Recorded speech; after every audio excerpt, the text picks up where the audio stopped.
G'day, Stephen Travers here. Well, oh dear, I just,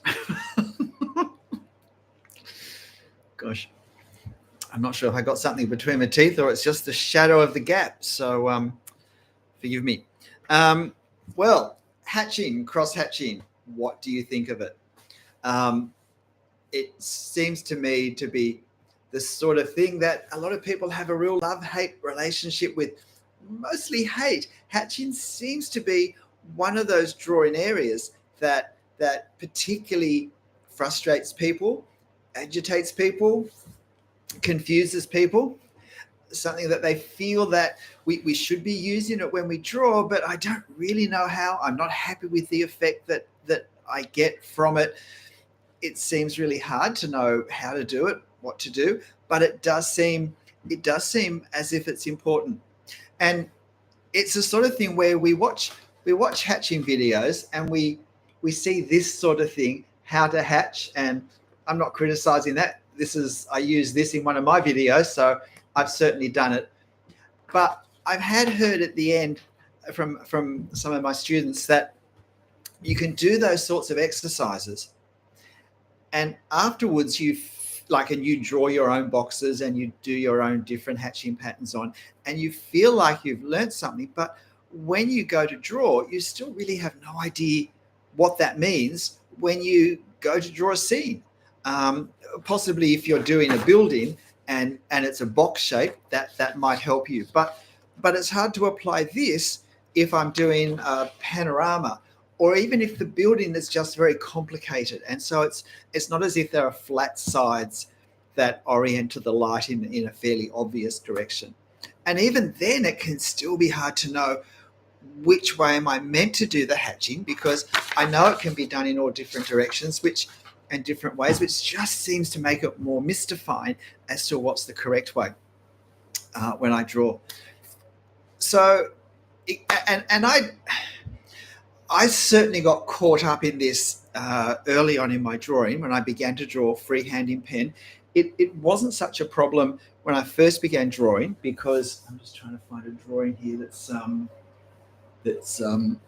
got ink on it. But I used Copic markers for value. I used ink for my lights and darks, so I wasn't having to create that effect with hatching. But once I began to draw basically just in fine liner, then suddenly if I wanted dark areas, I had to create them with hatching. And so it became a lot more important for me. In fact, it became quite critical for what I was doing.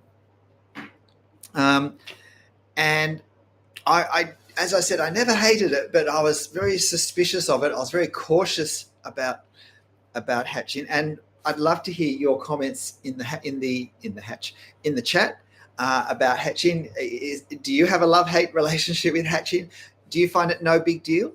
Are you surprised to hear me say that a lot of people really struggle with it? I'd love to hear your thoughts on hatching. I'd also just love to hear where in the world you are watching. I'm in Sydney, Australia, just on the outskirts of Sydney. And yeah, it's winter here and it's Sunday night. So yeah, hope to hear from some of you about that. But with hatching, like what direction do we do it? How do we do it? How much do we do? And all that. Hi there, me too. Yeah, and I think one of the big issues with hatching is that often we see the approach to take is that we do our line work and basically outline all the objects, and then we add the hatching over the top to create the lights and darks, create the shadows, the values, maybe to represent the colors. And we're often at that point, if we're happy with our line work, maybe we've taken 1, 2, maybe even longer hours to create this line work, and we're actually now afraid, because we've invested all this time in creating it, that we become nervous that we're going to wreck it, that we're going to end up with something that looks terrible, and I'll have spent all this time and have nothing to show for it. And can I just say a quick thing, if that's an issue for you, then take a photo of your line work and print off some copies of just the line work that you can play around with and explore some of the hatching possibilities. It's a great way to set yourself up to be confident and adventurous in your hatching rather than timid, because you can play around and see what effects you can create with you can see what effects you can create with hatching in different directions with different combinations. Can I just make a point too? Just to make clear how I'm using hatching and cross hatching, I tend just to say hatching to include cross hatching, but technically this is hatching where we have a lot of lines close together, and this is hatching too, and this is cross hatching because we've crossed these hatching lines with another lot of hatching lines in a different direction. And so it's fairly self-explanatory that it's cross-hatching. Hi there, KM in Florida. Yep, we often are afraid of hatching, but I think the reason is because we're afraid of wrecking the drawing that we've already done. And so hopefully that approach of taking a photo or doing some prints of just the line work takes the pressure off. But I think for me, coming to totally change my feeling about hatching came from changing the way I saw drawing. And so it didn't, I stopped having that moment where I've got the line work, I'm happy with it, and now I have to risk it to do the hatching that I don't feel as confident about, and I'm afraid it's not going to go very well.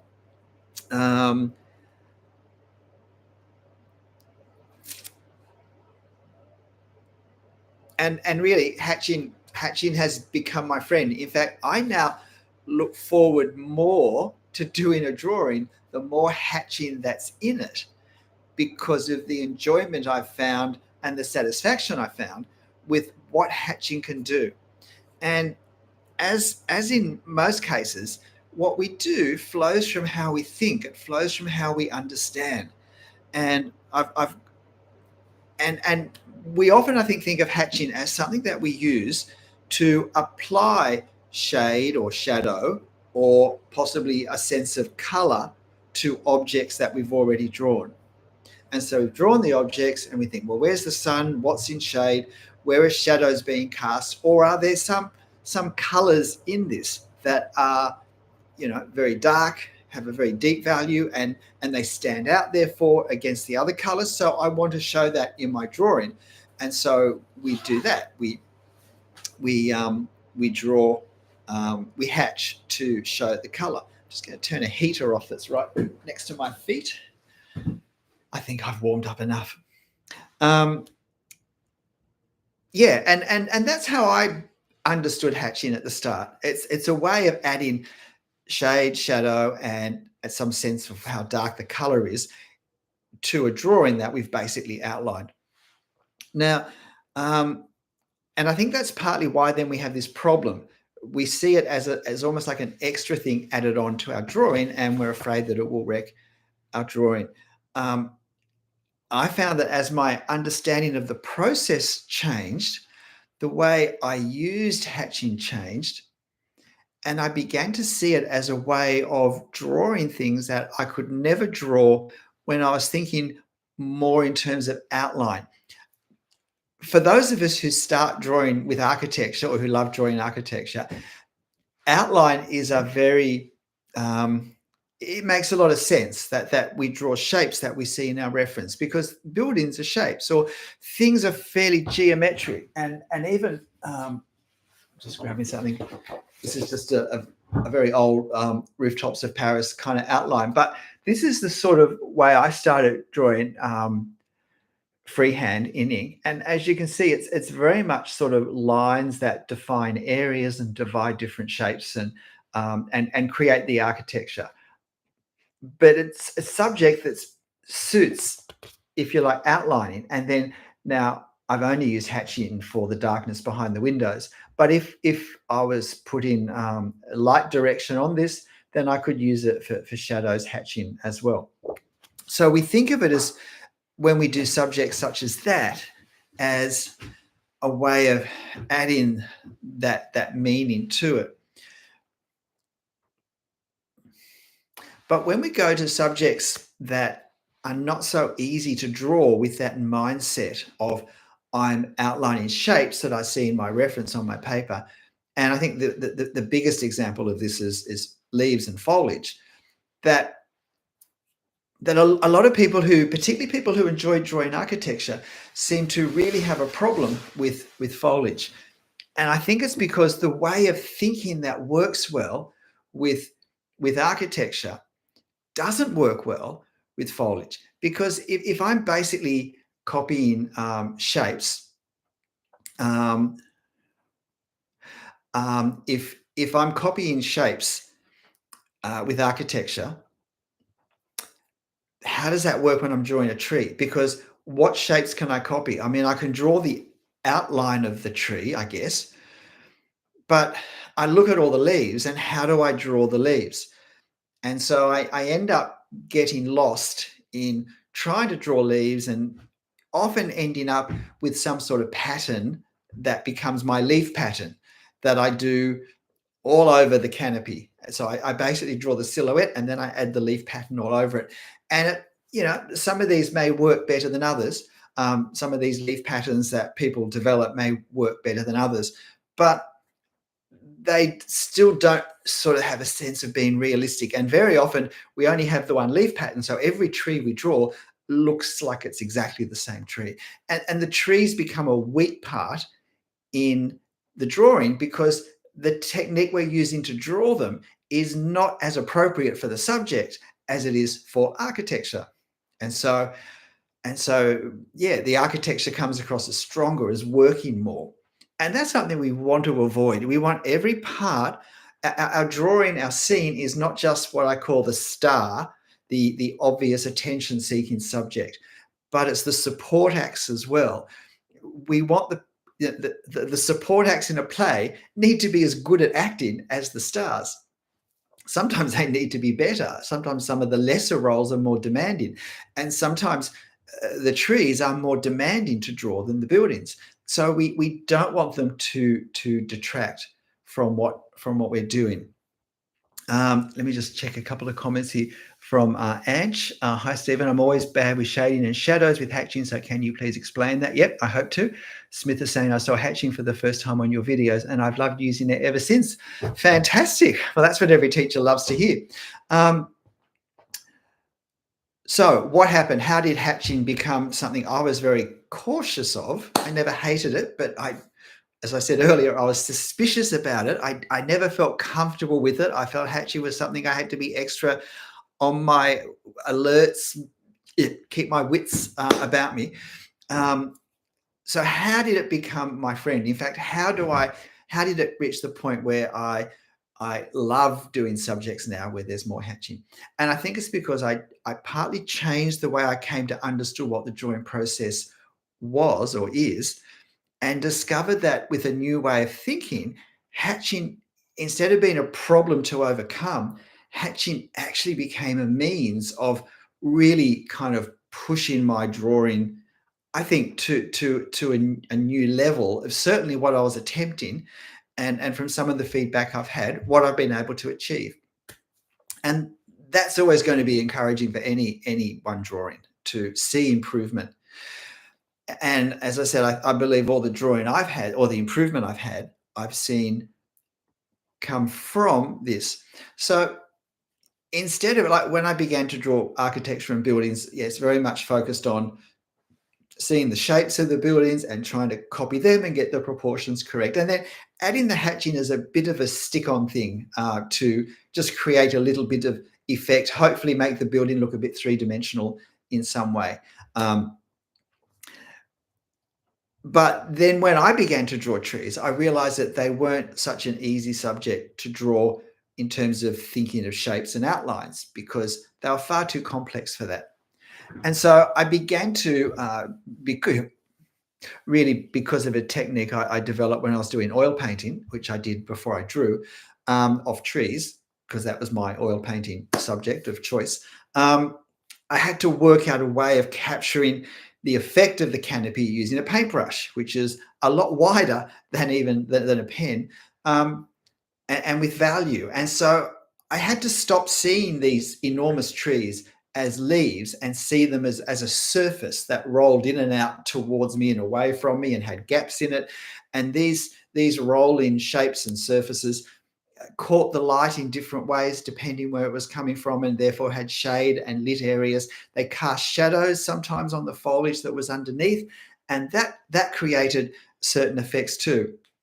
And so applying basically the color choice and how light or dark it was to create that effect.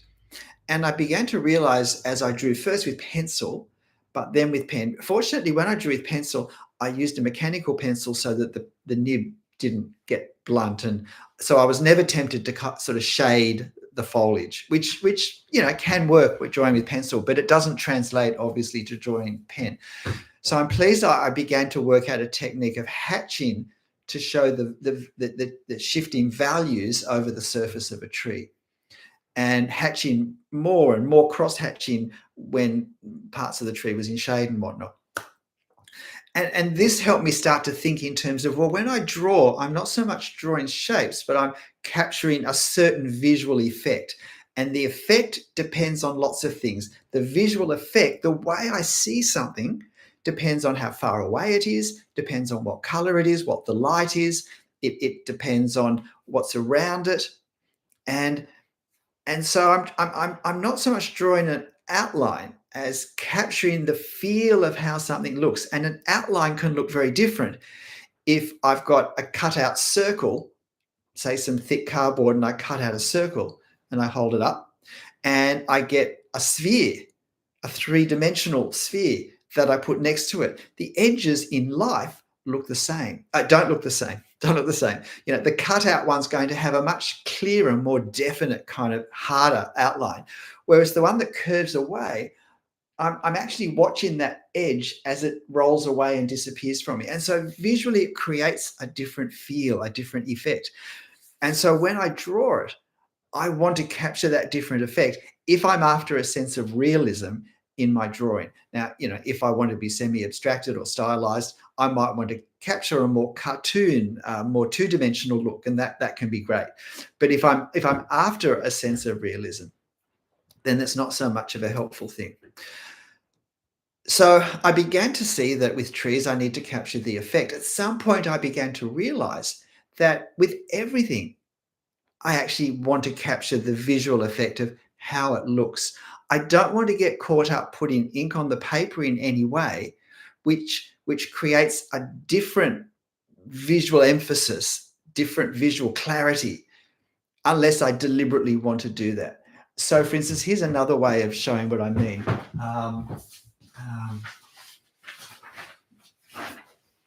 Again, this is another fairly early drawing that you might have seen a video of a cottage in Yorkshire. The line work's a bit heavy-handed because it's still when I was very much into outline. However, it gives a sense of the cottage. Now, I see many drawings of houses especially where now this is exaggerated, but they finish up looking like this.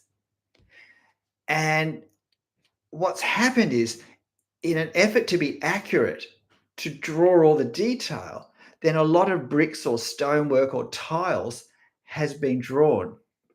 Hi there to Indonesia, and 3 a.m. in Los Angeles. Goodness, Gisela, thank you for joining.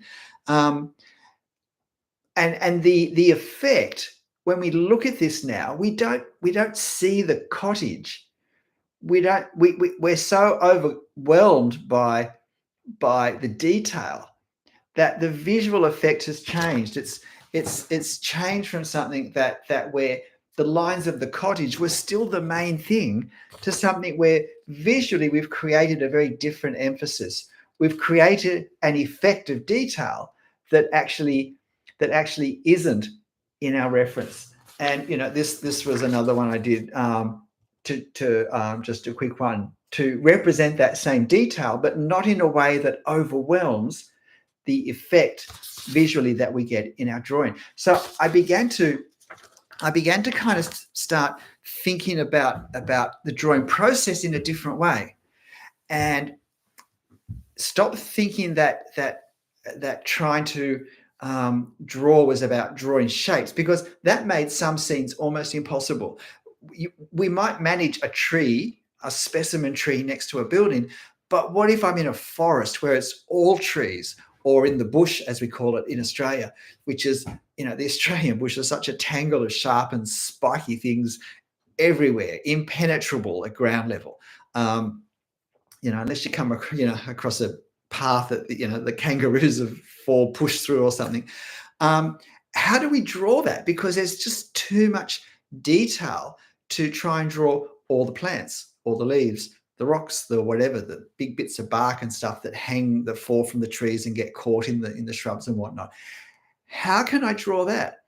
And because I love that stuff. I mean, I've loved going in the bush. How do I draw that? Well, what I discovered was I don't draw it. I draw the effect. I try and capture the visual effect of what I see. And so here are two of my most recent drawings. This is probably the most recent drawing I've done. And you might have seen this video in the last couple of days. But here we have some stone steps in the national park,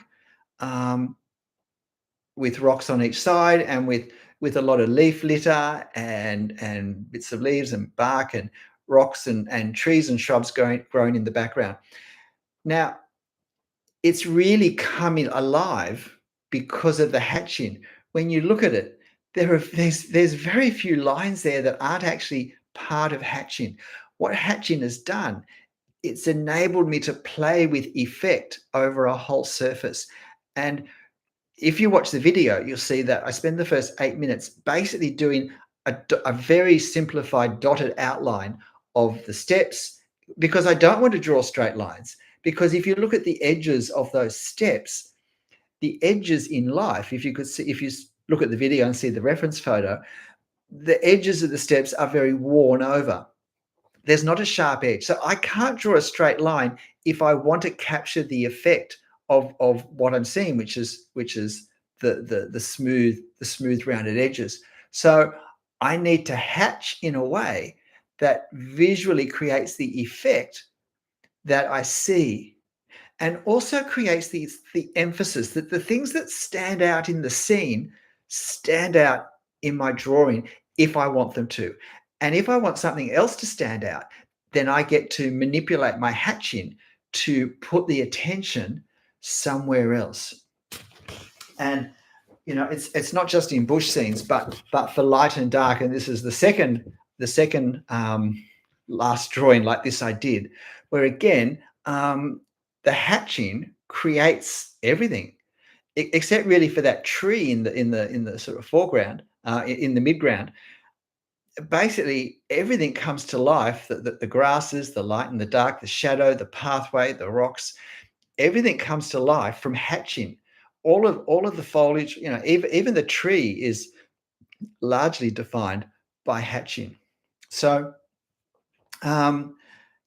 suddenly I began to see that when I'd look at my reference and I'd stop trying to draw shapes and objects, but began to say, what's the effect of what I'm looking at? Here's a photo I haven't actually drawn yet, that is sort of it's sort of a night scene.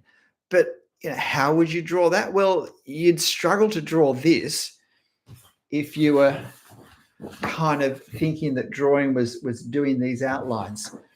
But if you think that drawing is manipulating values and edges to create certain effects, as in this case, you can think, yes, well, this approach would enable you to draw this and to draw other scenes where there was more darkness than light. And so suddenly, yes, you can draw nighttime, you can draw daytime. And this is another one from not too long ago of drawing the effect of light in a forest scene. This is actually a European forest. I think this is in France. Could actually be somewhere around. It could be in the gardens of Versailles, I think. But again, it's got a different feel from the Australian bush, I think. But it's all to do with where we put the hatching and don't put the hatching on the paper that lets things look as though they're what they are. You know, we can see where there's sometimes clumps of leaves because there's no hatching there, but there's hatching all around the space. So I've let the paper show through. So by hatching and controlling the hatching, I've created things that I haven't drawn because I haven't drawn around even that bunch of foliage. I've just chosen to stop the hatching in certain spots to show that. But it's not just in light and dark. You know, it was I've mostly drawn. I was going to say alcohol. I've mostly drawn architecture, as you know, but I then trees and gardens with architecture. But I have more recently in the last 12 months moved into lots of other subjects. And this was, I think, pretty much the first bird I drew. And you'll notice I've used hatching to create the sense of form, to give a sense of the roundness of the bird, of the shape of the bird. One of the problems with birds is if we just think of drawing outlines, then we've really just got like an outline here and an outline here. And to line those up exactly so that the bird looks right is incredibly difficult, to get where the curves go in and out so that between top and bottom it actually creates the shape we want. Far more effective to use hatching to create the visual effect, which includes the perception of form. The three-dimensional shape of something is part of the visual effect, whether it looks flat or whether it looks rounded. So I try and use the word shape to mean two-dimensional. So this is a shape. This is a flat shape. But I think of but this box has form because it's three-dimensional. And so that's how I try and think of it. And so I use the hatching to help me create form. And I've done some more birds since then. And I think this is maybe my favorite bird with the hatching. And I'm not sure I could have drawn this without becoming confident with the hatching to express the underlying form. Even though it's not like a tree, a bird is a more solid object. It's still, as I said, I couldn't have drawn a bird, I think, successfully if I hadn't if I hadn't shifted my thinking that it's not drawing around the outside of the bird and then adding details, but I actually create the bird on the paper with the marks I make. And switching to thinking of marks, I know I always go on about this, but it's just so true. Switching from thinking about marks and from lines to marks has been key, because when we think that drawing is basically outlining shapes and then adding the detail, then that's what we're going to do. And outlining shapes is very much a cartoon approach to drawing. It's how we draw cartoons. It's really how we draw things as children. So we already have experience, and I'm sure this is where this way of thinking really comes from. It comes from our earliest drawing days. And so that's where it comes from. And if you're finding this interesting, please hit the like button for me. I think it comes from our earliest days, and it's quite understandable. But sometimes we haven't had helpful input to help us progress to a slightly more sophisticated way of thinking. And if we're wanting to get a very two-dimensional look, hi Jessica, a very two-dimensional look, then that's fine. Or we're drawing a comic or cartoon. But if we're wanting to capture a stronger sense of realism, then it's not going to help us so much. And thinking of, so now when I have a scene to draw, I think of it in terms of what marks can I use to create the effect of what I see. Now, lines are marks, and there's nothing wrong with lines. Again, this is a reasonably recent drawing of some pansies. And I did use lines. If you look at the edges of the petals, you can see that I have used lines. But notice I haven't drawn a big, heavy outlining line, because some of these petals curve towards me and some of them curve away from me. And the ones that curve away from me, it's very hard to point to anything. I'm looking here, there. See how there's a little gap there in the line? Well, that shows that petal's curving away from me, so I didn't take the hatching right to the end to create the effect of that part of the petals catching the light. And mostly the hatching here is to reflect the color, the actual local color rather than shade and shadow. But clearly the really dark hatching in between them is to reflect the darkness that we see between the flowers and the various stems and leaves and so forth. So if I was thinking that this was basically drawing all the outlines and then doing some hatching for shade and shadow and maybe some for color, I think we would have it would perhaps risk looking more like wallpaper. Thanks, Peter. 3 a.m. Why are you awake? 3 a.m. and gosh, yeah, but I'm glad you are. So welcome. This might put you back to sleep. But by thinking of visual effect, not shapes, even when there are shapes, I'm still thinking of the surface of these shapes, and that they're not all on the same plane to me. And so I try and change the marks I do to reflect what's happening there. I think on the same day as I drew that, I drew this, where again, this is a stone wall moving, a dry stone wall. And this is the corner of it. And so along here, it's moving away from us. And so I'm not just drawing stones, but I'm drawing them in a way that creates the visual effect of an object that's moving, or many objects, as in the case here, that's moving away from us. And so my marks change, my hatching changes as well. So the stones that are closer have harder edges, and there's more hatching to create darker values. As they move away along here, I simplify the line work. I try and draw lighter. I can't recall. I don't think I changed pens, but I just tried to really have a minimal contact with the paper and move quickly, became more gestural, therefore caught less detail. And my hatching lines are further apart as well as being lighter. So the shadows, in a sense, the values I create are lighter. And that all works with the effect of something moving further away. Whereas if I just outlined all the stones and the only thing I did to change them was to make them smaller as they move further away, it wouldn't have that same sense of depth. And I did the same thing with the foliage as well.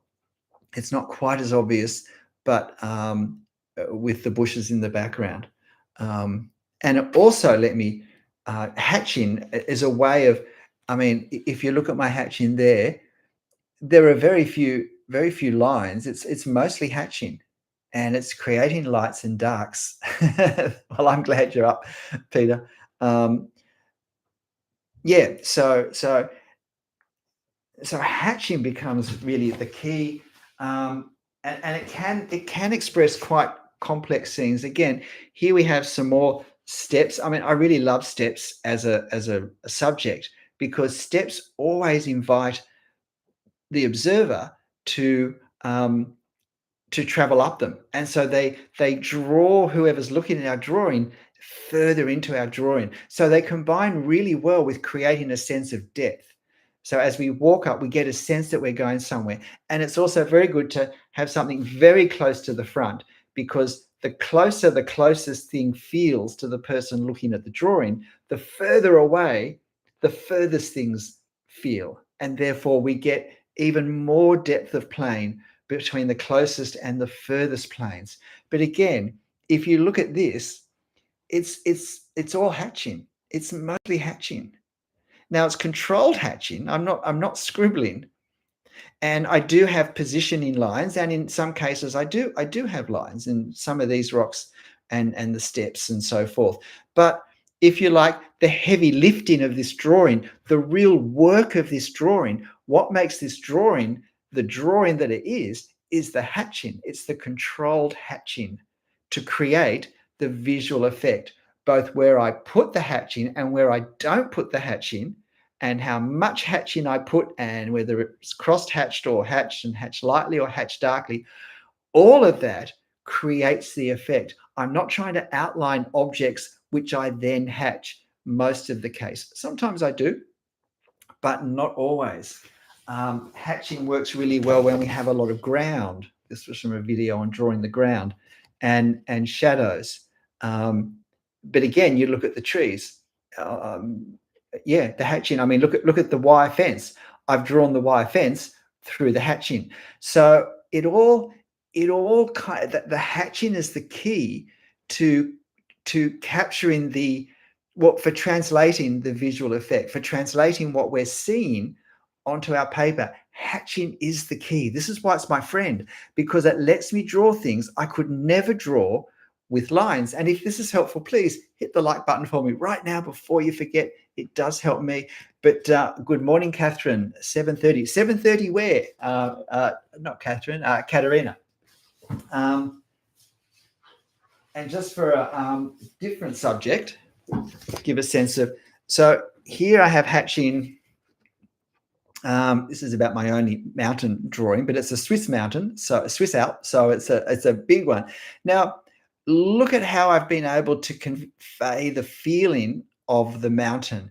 If I was just drawing outlines, it wouldn't have nearly that same sense of surface, of ruggedness, of being weathered down. In Oklahoma. G'day, Richard. But you can see it's so produced by hatching. And the sense of snow, again, is from where I haven't hatched. So controlling our hatching. And then if we look down here now, this was going to be, this in the reference, this is a tangle of visual effect. But I'm still trying to, even if it's not always clear what it is, I'm trying to make clear that we're looking at different things in different parts. So here where the hatching is darker, we're seeing different things here to here, to here. And obviously this tree is very clear what it is. But if I wasn't hatching, if I was just outlining shapes, then how much less I could draw this. So again, this is why here I have this agave plant. This was a bit more of a challenge than I thought. These are really big. The back one's probably 2 meters tall. It's taller than me if I was to get close enough to stand behind it. And there's a smaller, different type of agave in front. I think it's native to Mexico, in fact, but they do very well in Australia. Certainly at our latitude, they do. And again, if you look at this, how much of the visual effect, because when we look at these in life, they catch the light in very distinct ways, and they, some, because they're 360 degrees, and some surfaces are catching the light, some are turned away from the light. They're not flat. There is a roundedness on the underside, particularly, that gets thicker down where the spine is. So, we can actually hint at that in our hatching if we want to, but particularly catching the down here in the kind of center bit where the shadows get really dark. That says a lot for creating the effect of this three-dimensional spiky plant coming out at us in all direction. And it's a similar thing with the smaller one. And again, by the negative space we have with the leaves of the lower one that are in light against the shadows of the one behind is really helpful. And that's all created by cross hatching. Now, yes, there is some line work, but notice too, my line work isn't the same. So some of those leaves are done with a slower line, which means a heavier line. And some of the ones that are in sunlight are done with a lighter action, more of a flicking, faster action. And I do the slower ones first while I build confidence in my mark making and in the scale, and just get used to it.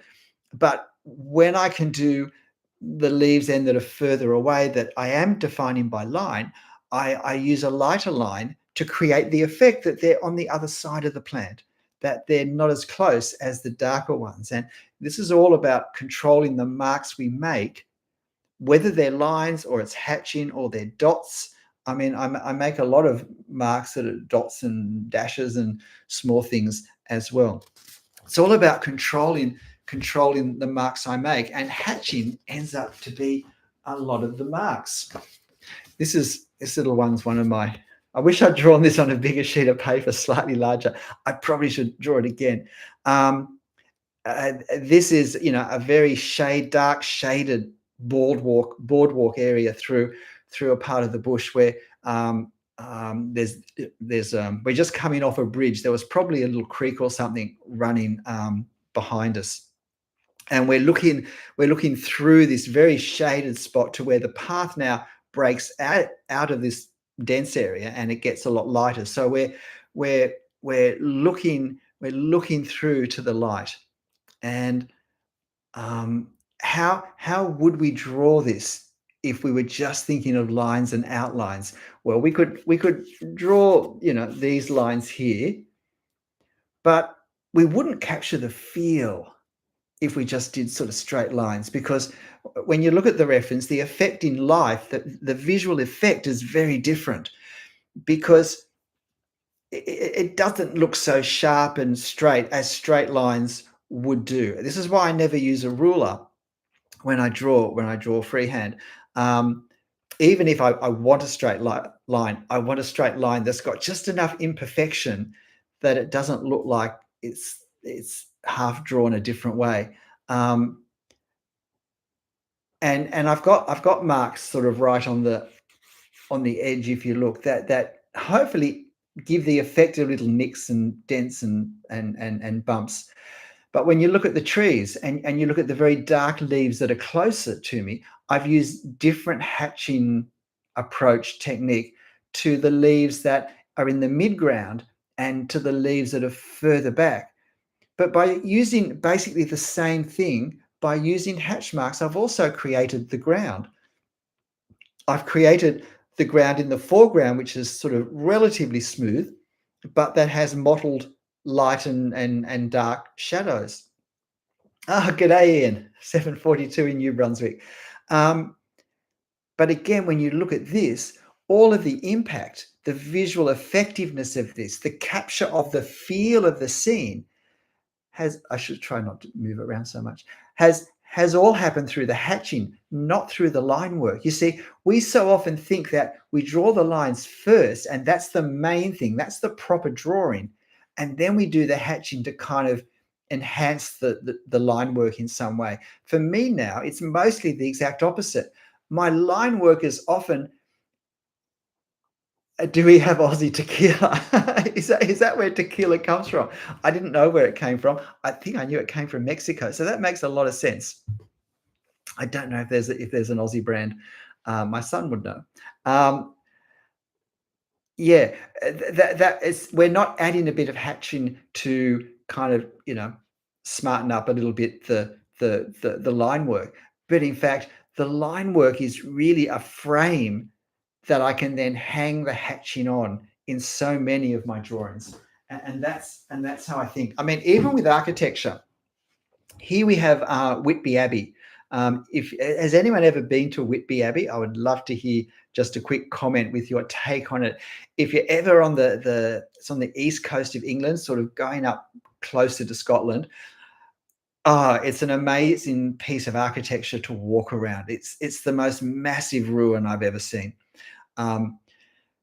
But therefore, when we draw it, we want to capture the effect that it's a broken, weathered, stone upon stone. We want the sense that it's monumental, it's a monolithic scale, but that it is weathered and broken down.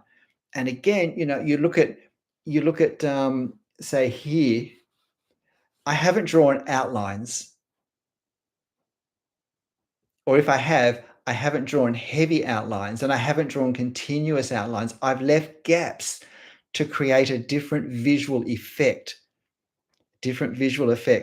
because the effect of that edge in life is not a hard, smooth surface. I mean, that might work for a few places, and I do have harder edges in a few spots.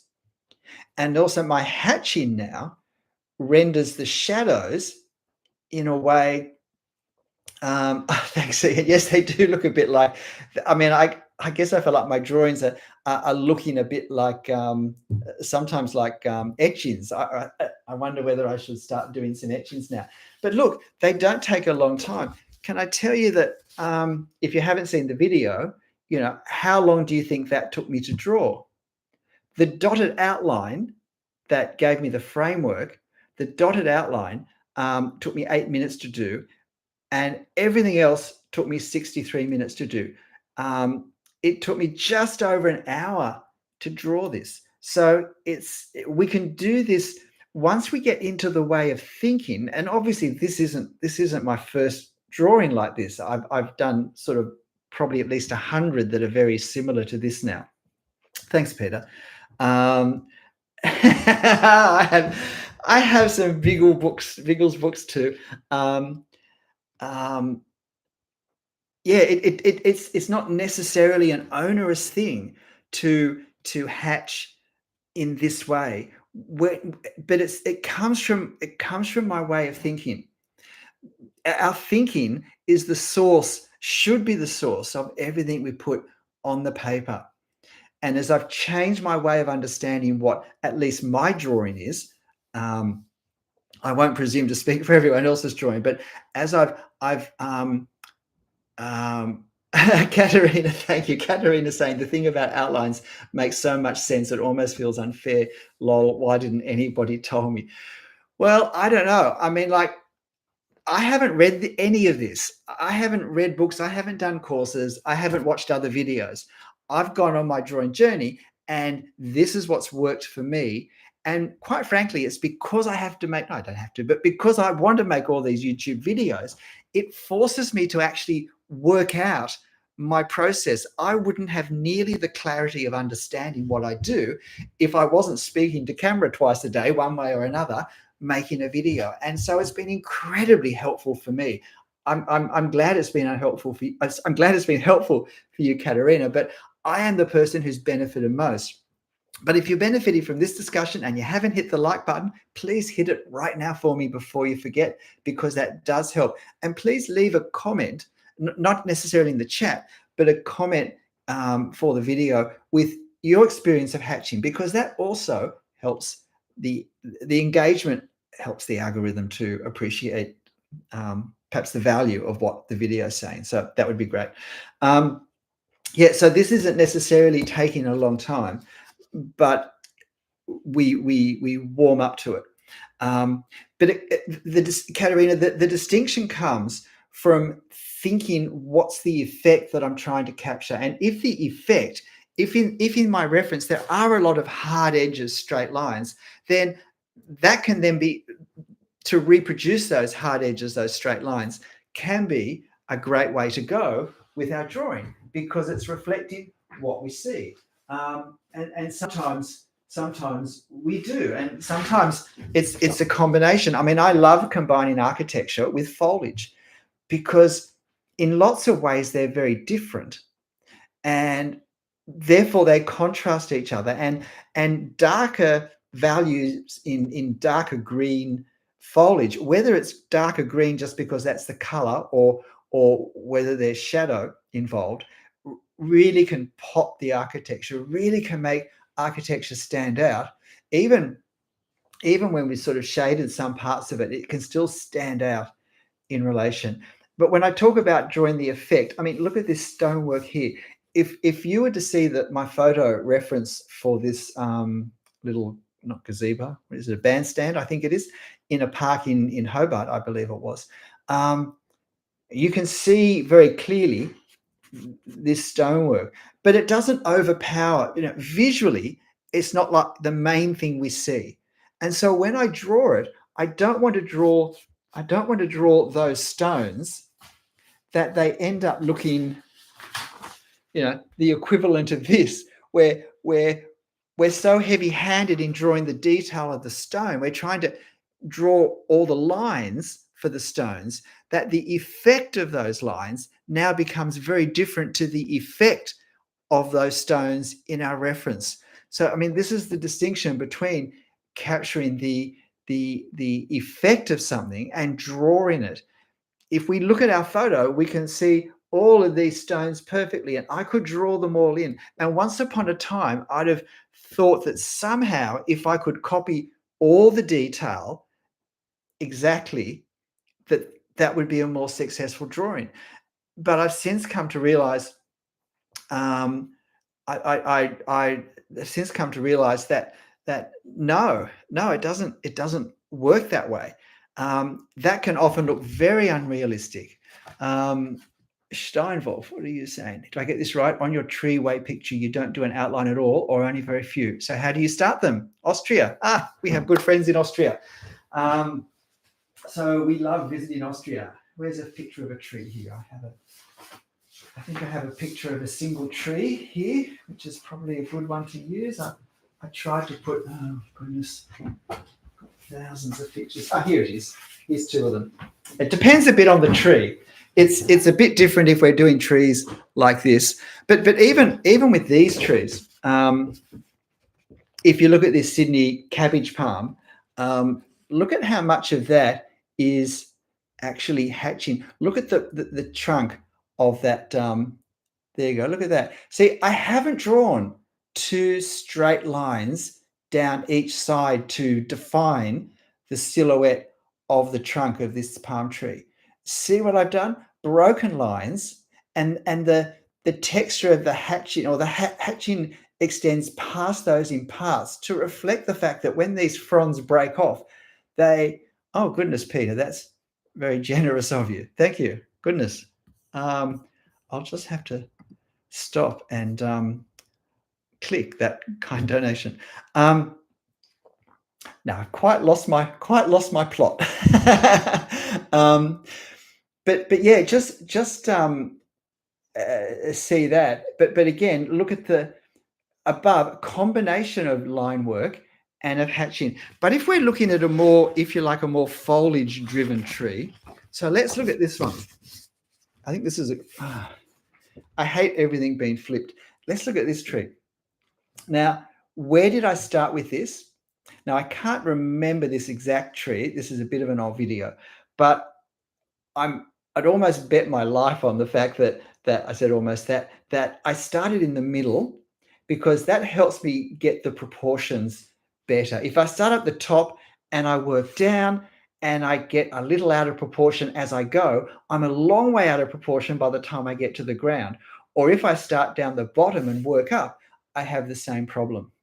But if I start in the middle and work up and down, if I start to make mistakes, by the time I get to the proportion to the extremes, the overall error is less. So I try and start in the middle if there's a reasonable place. But basically, for the tops of the canopy bunches, the foliage bunches, I think of them as, often are in the catching the sunlight. And so we're really seeing that edge because of the shadow of the foliage behind it. And does that make sense in what I've drawn? But if you look up the top here, you'll see again, I haven't done a heavy outline. I've done little marks, and I've done the odd dots to give a hint of an individual leaf, perhaps. But I also want to give the sense that this part of the tree is coming towards me and is closer to me than the top of the tree. The top of the tree is, because it's like a hemisphere, the top of the tree is not just further away because it's higher, but it's further away because it's moving backwards away from me compared to these branches here that are reaching out towards me. Now, I actually don't think I've done it as successfully in this tree as I would do it now, because I've kind of developed my thinking as well. This is a more recent gum tree, different gum tree, but again, look at the tops. And imagine this with a heavy outline around the tops of all those those leaf canopies at the top.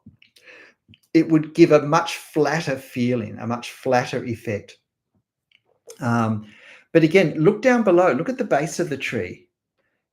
Almost everything I've drawn there, I've created through hatching. I'm creating light and dark effects, various values with suggestions of silhouettes of shrubs or of branches or of rocks, and just a few dots, a few spots to represent some sort of natural litter on the ground. Thank you, Gisela. That's a kind comment. Thank you. And then darker hatching to represent where we see through the tree canopy that's on our side, and we're actually seeing the backs of the tree canopies, tree foliages that actually presents on the other side. And with eucalyptus trees, that's how they look. And so that's a very important thing to do, as opposed to more European trees, which are often of a more rounded appearance, where it is more solid. Again, hatching, here's a sort of panoramic view where almost the whole thing is created with hatching. There's very little line work in this, and the line work that is there is fairly light and tenuous. Again, even with lines, see, because I'm not thinking of lines as lines to outline, I'm thinking of lines as marks to create effect. And so look at the line I've done across the top of the mountain in the distance. It's light, it's fine, it's uneven, because parts of the mountain are catching a little bit of shade or shadow in ways that other parts aren't. And so visually, this is more how it looks.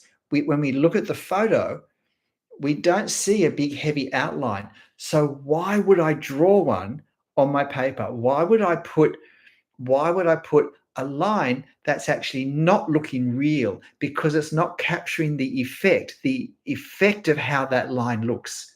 Not the line, but the visual effect of the line. And of course, lines of things that are much closer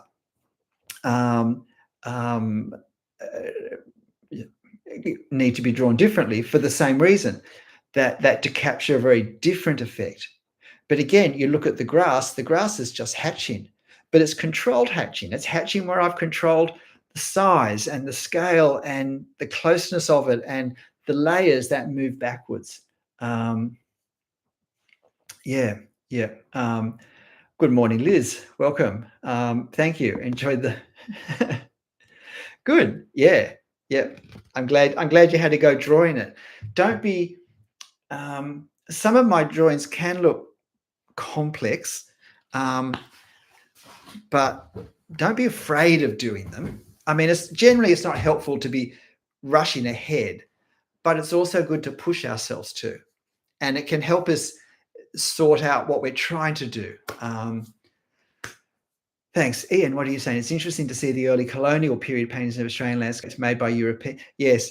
A lot of the early paintings of the Australian gum trees look very not like gum trees, because the artists have still been painting from their memories, their presumption of how trees should look, and they were trying to force the eucalypts into that molding unsuccessfully. It is very interesting. What's Doppula saying? I've learned so much already from thank you. Genuinely can't thank you enough for creating and sharing. I love the hatching effects. Thank you. Please tell your friends and make sure you like this video. That way you can help me. How do you know which direction to hatch? Well, Kura, that is the question, isn't it? That's the question everyone asks. That's the question. And the problem is, we do these exercises. We Google, how to cross hatch, and we get a video that says, well, draw lots of little boxes and maybe a few circles for spheres, and now put these hatch lines on them. And we do that, and there's different lines going in different directions, and there's hatching and cross hatching and all that. And then we finish the video and we look at our little boxes and our circles, and it looks okay. And we feel like we've learned something. But when we go to actually draw a scene, we still have no idea of what direction to put the lines in, because we have no understanding of what we're trying to achieve. And a technique is a means to an end. And it's the end, it's what we want to have on the paper at the end that guides everything. That hatching, being able to hatch, knowing what hatching is, being able to hatch, it's like a tool in our toolbox if we're a tradesman or tradesperson. And we have a job. What tools do I use? How do I use them? It depends on the job. It depends on what I want to have happen at the end, what needs to be fixed or repaired or created. It's exactly the same with a drawing. We yes, no, they don't help you to hatch a hedge. They don't help you to hatch anything but boxes. And so when we think about what direction do we hatch, I think the question is, how do I want my thing to look at the end? How do I want what I'm drawing to look? This was one of my earliest drawings, which is sort of like uncontrolled hatching almost. I don't say uncontrolled, but like, so we're looking at a dirt road that kind of goes down and up into the distance. And so it's a dirt road. There's a camber, like there's curvature on the road. There's grass and stuff that comes up to an edge, and then there's this big overhanging tree that's kind of closer, and there's a big shrubby thing on the other side. But all you can see is more bush, is more leaves and stuff through all the leaves. Now, how would you draw that if your focus is on outlines, but if we're thinking of creating the effect of the trees by using marks, then we start to put marks on, and before we know, we're hatching. I'm not consciously thinking, what am I going to crosshatch? I feel like I'm thinking, what visual effect do I want to have at the end, and what marks will create that, and how do I position the marks? How close together? How far apart? Yes, popular. My rule, not my rule, but my principle, and Kira, I hope this helps you if you haven't heard this before, is generally my line direction is connected with the underlying form of the subject, the underlying shape. So if something's round and it's curving away, then I try and reflect that. Okay, here's a drawing I did yesterday, and if you look at the cushion on the chair,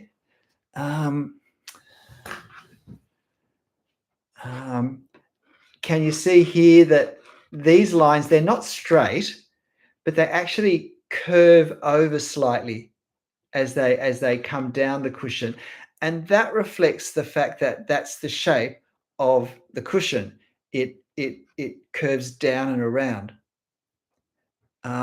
If you look at this this armrest cover, I'll just hold it a bit closer.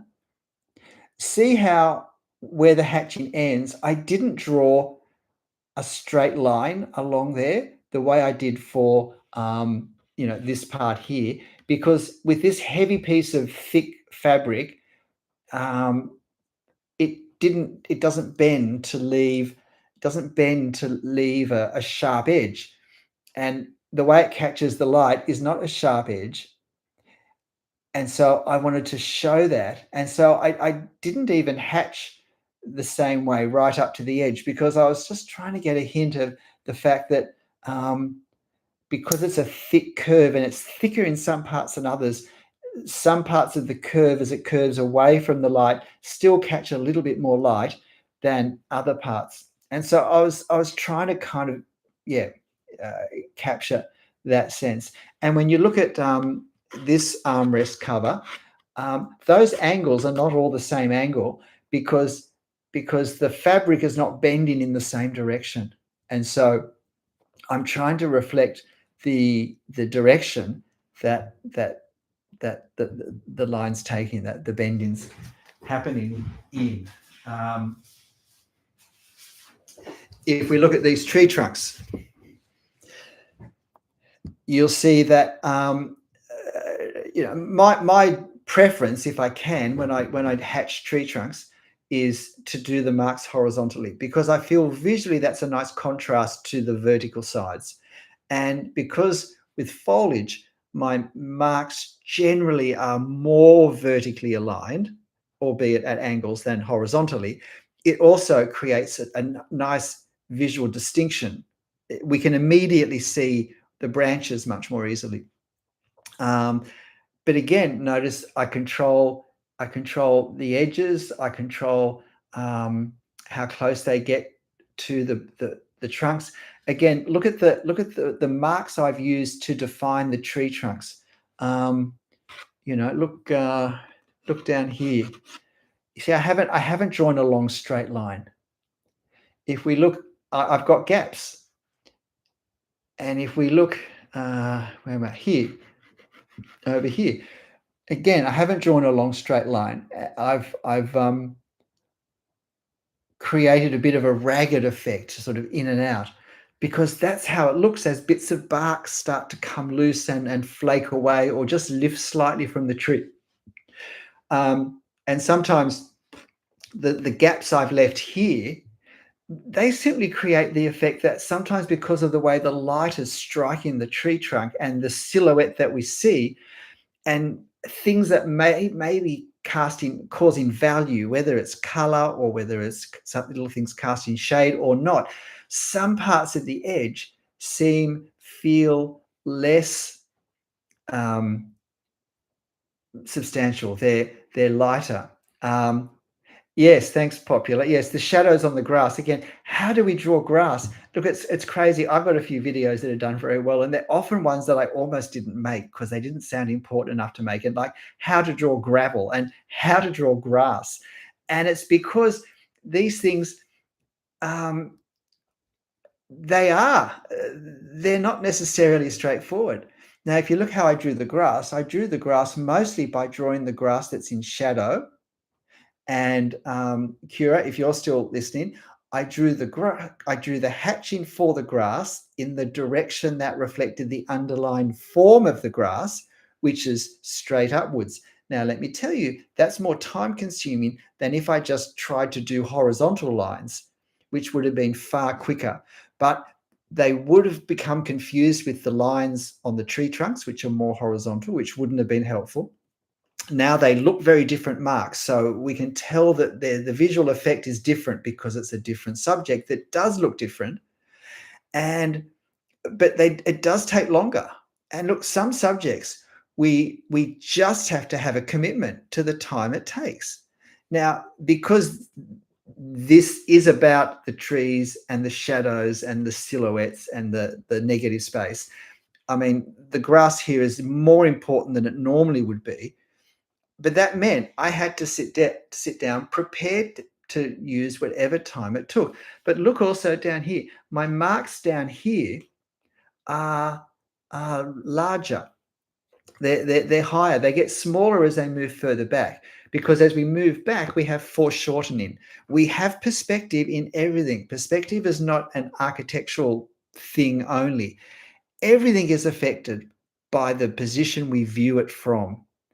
And I like to think of the ground as the wall of a building laying on the ground. And whatever would happen on that wall with foreshortening, if this was a wall and this was the side of a building, however the windows would get narrower and narrower as it went away, well, the grass is going to get narrower and narrower as it moves up, if that makes sense. Oh, the grass video is the first one Popular saw. Yes. Kira saying, I've watched the video, The Secret to Drawing Overwhelming Detail, and I was hatching vertically along the flowers and it looked like grass. Okay, yeah. So, but there is no rule, Kira, that says that the right way to do it is vertically or horizontally. It's always what creates the effect I want. Thanks, Steinwolf. I really just in Vienna are our friends. But yeah, I'll Google it. Yeah, we hope to get there soon before too long. Thank you. Glad to have been helpful. But it's never that. Oh, and if someone's watching this and haven't liked the video yet, can you just get me to 40? That would be great. If you've got the like button still to hit, yeah, cheers, mate. Yeah, there is no right way. It's always, and this is why it's difficult when people say, "What direction do I hatch?" My answer, oh, look at my head. My answer is, what direction, what effect are you trying to create? And which direction will best create that effect? Now, that can be hard to do without experimenting a bit. And I've talked a lot about how when I draw, I always do a bit of exploratory mark making. It partly gets me warmed up, but it's really about exploring how am I going to create the effects that I want to create. And I'm just finding a few of them here so I can show you, and you can see if you haven't. I do have videos on this practice, but it's an incredibly helpful, useful thing to do. So here are some. Here are some of my marks. So these take me 2 or 3 minutes. I never started drawing, never, and I mean never, not even a quick 10-minute video drawing. I never started drawing without just exploring these marks. And you know, sometimes they look a bit like this. I kind of drew a bit more of this because I wanted to get a feel of how's this going to work. And this is a subject that where lines were kind of more significant with this part, but less so in the overall drawing. Now here's one which was, again, this is a little bit more than I normally do, but this was experimenting for the drawing I did of Monet's garden recently. And you can see here, I was playing with creating the effects of the different types of foliage. So these tulip leaves and the hatching and the negative spacing and the further hatching. So I was exploring hatching there. I showed you the drawing. I did this one for. Let's see.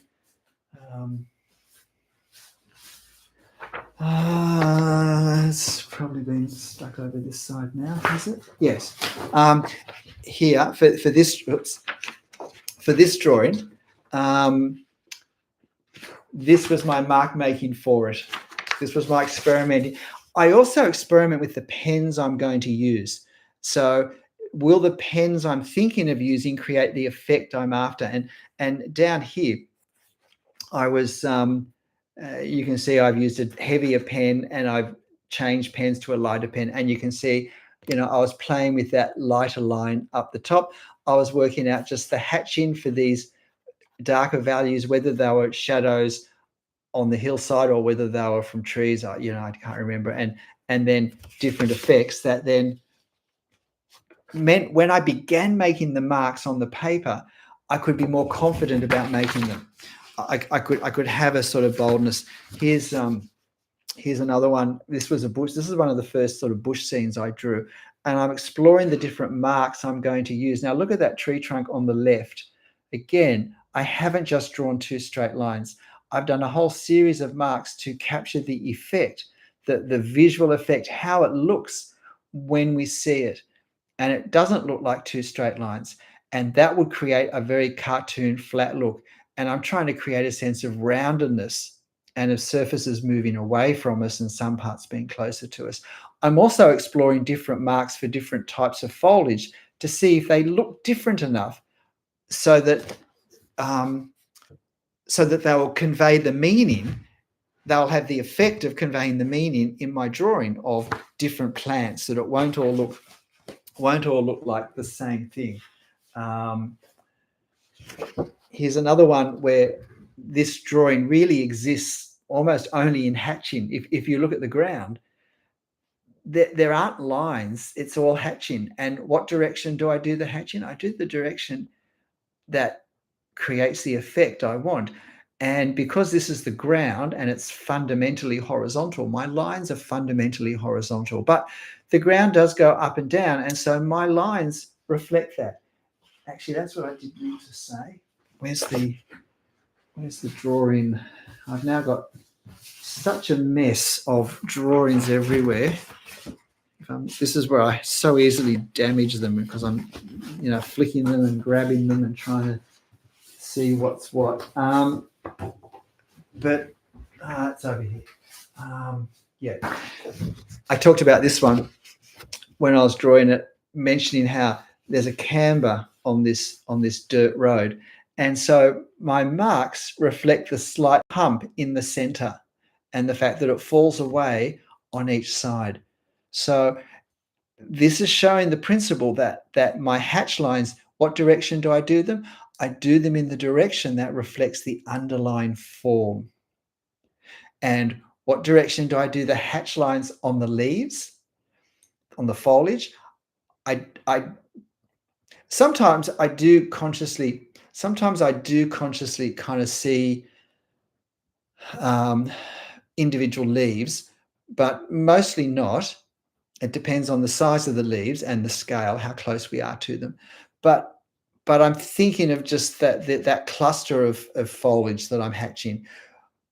If I was basically to, I don't know, put plastic wrap, whatever you call it in your country, put plastic wrap over the outside of those tree canopies and hatch that form, how would it look? That's kind of what I do.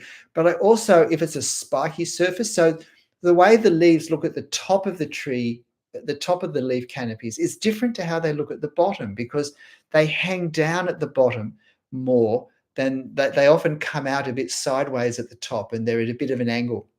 Whereas so it creates visually a different effect at the top of the canopy. So like here to at the bottom of the canopy, sort of down there. And I want to capture that too. And then when we have something like over here, this is a bush that's very spiky and coming out in all directions. And yet it's not a solid mass of color, because light is still affected by its form, by its shape, by the branching, by where there isn't and isn't leaves and whatnot. So, and just visually, I don't want to make it a solid block of color. I want to keep a sense of interest in it too. So all of these things, and I'm juggling all of these things in my head, but it starts with yes, observation is key, how you see it. And so it starts with not just looking at the reference and thinking, well, what am I drawing? What am I copying? I'm not copying anything. I'm capturing the way something looks. And lines and outline may be a very poor way to do it. The visual impact of my scene may be more complex than that. And I need to see it and sort of start to explore my drawing. And I draw directly in pen. So I don't have a pencil outline to guide me. So that's something. And if you wonder why I draw directly in pen, if you don't know, it's because when I was drawing in pencil, I felt that my tendency towards perfectionism was getting stronger and stronger. That ironically, as I got better at drawing, I became more nervous about drawing. As my drawings, I felt, were becoming more accurate, I was then, as they progressed, more apprehensive about ruining it. And therefore I was erasing things that were only slightly inaccurate because I felt more pressure to make it perfect. And I was less happy with leaving something that wasn't perfect. And it was just taking all the joy out of drawing. And it was making my drawings feel like they were going backwards and becoming more artificial, because I was focused on just one aspect of the overall impact of a drawing. And what do I do with the inaccuracies now? Cura, I don't make any, of course.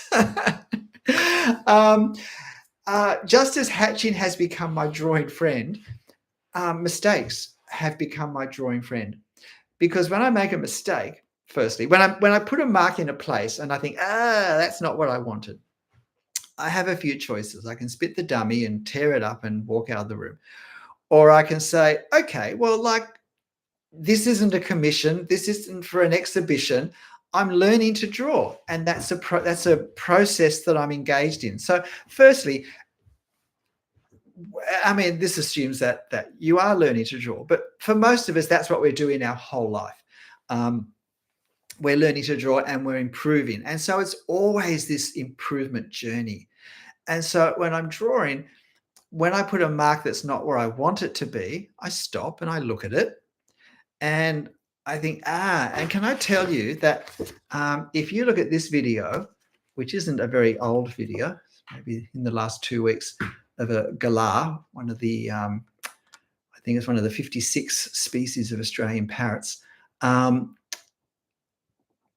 If you watch the video, there are 3 times where I make a mistake that I think, I've ruined it. I've ruined it. It's not worth continuing. Because when I made the mistake, most of the bird wasn't drawn. Like, one of the mistakes was, you can see the top line there. See, there's another line. Well, that was the top line originally, and then I realized it was too low down. If I come down here, yeah, I first finished this wing. No, I didn't take it far enough. I finished it here. And the point is that I managed to disguise all of that by the end, or it's just not obvious. When I make a mistake, it will never look as bad as when I've just made it. It screams at you when you've just made it. But we tend to make mistakes, or at least notice them, in the early start of the drawing. And so we don't have the helpfulness of a lot of other detail that firstly just draws the eye. But we also haven't been put in we haven't reached the stage of the drawing often where we're doing the marks that we can use to disguise what we've done. My general rule, and like this would be 99% of the time for me, is if I put a wrong line in, always put the correct line in. Because if the brain is looking at 2 drawings and one has a wrong line in a place, and the second drawing has that same wrong line, exactly the same wrongness, but has the correct line also there, then it will see the correct line and it will favor that. It will favor visually, make more important the line that's in the place where it expects it to be. But if the only line that you've got is the wrong line because you didn't want to risk making it work, even if the brain of someone looking at it doesn't sort of know exactly what's wrong with it, they can still tell that it's not right. It's like if you hear a singer and they don't hit the right note. You may not know what the right note was meant to be, but you know that that wasn't it. And it's sort of like the drawing equivalent.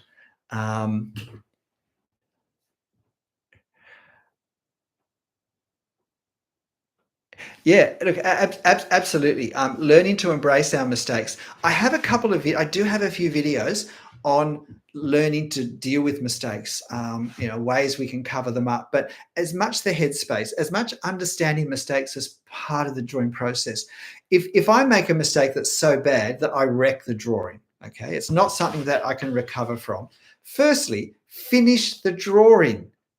Because now you've got nothing to lose. Now you can be really adventurous in experimenting with marks and hatching, because we're learning to draw, and this is a learning practice exercise. And if I didn't know that before, I know it now.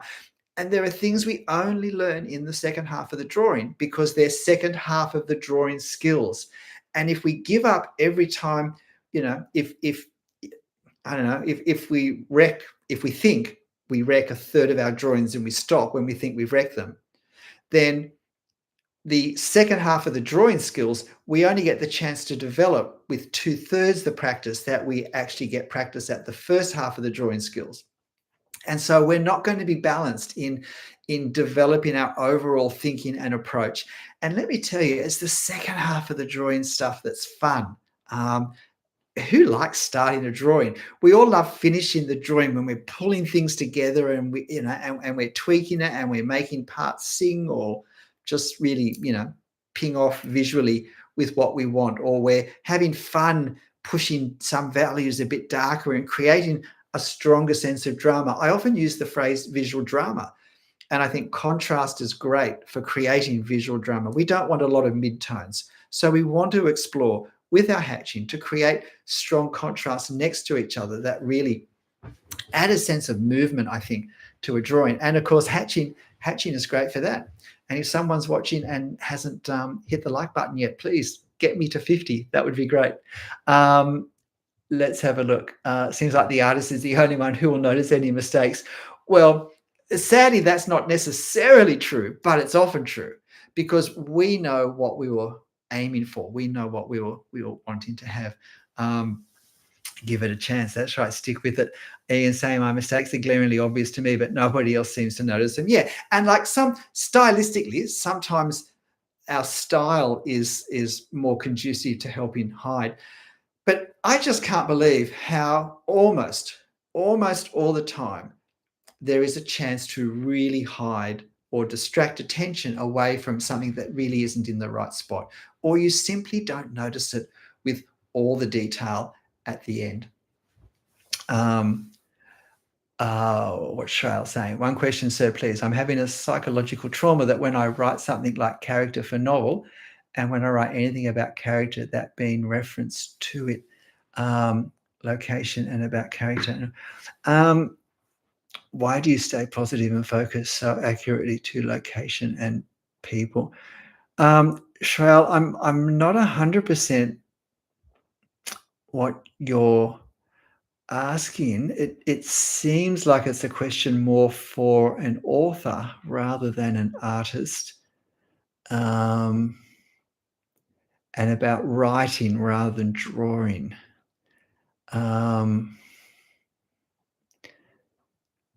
No, that's okay. No need to apologize. I'm just sorry if I can't be helpful. I know people who write, and I was once an English teacher, but that's very different to being an author. But I think the important thing is to learn to relax in whatever creative endeavor we do. When we're being creative, we're reaching into our imagination, into our brain, and we're catching a glimpse of something. And whether it's something to create in a drawing, or it's something to create in a story, in a book, we're still seeing something that's doesn't exist, and we're trying to bring it into existence. And and we will always be able to see further ahead in our imagination than we can bring into being. So, I was happy with this when I drew it. I mean, I was happy. I'm still happy with it, but in my mind, I could see more than I was able to do. But that's what kind of leads us on. So that's not something that kind of says, "Oh, why are you bothering? You didn't manage to do what you were thinking." Well, in fact, my experience of doing something that's not exactly what I was wanting has helped me focus on what it is I'm trying to do for the next time.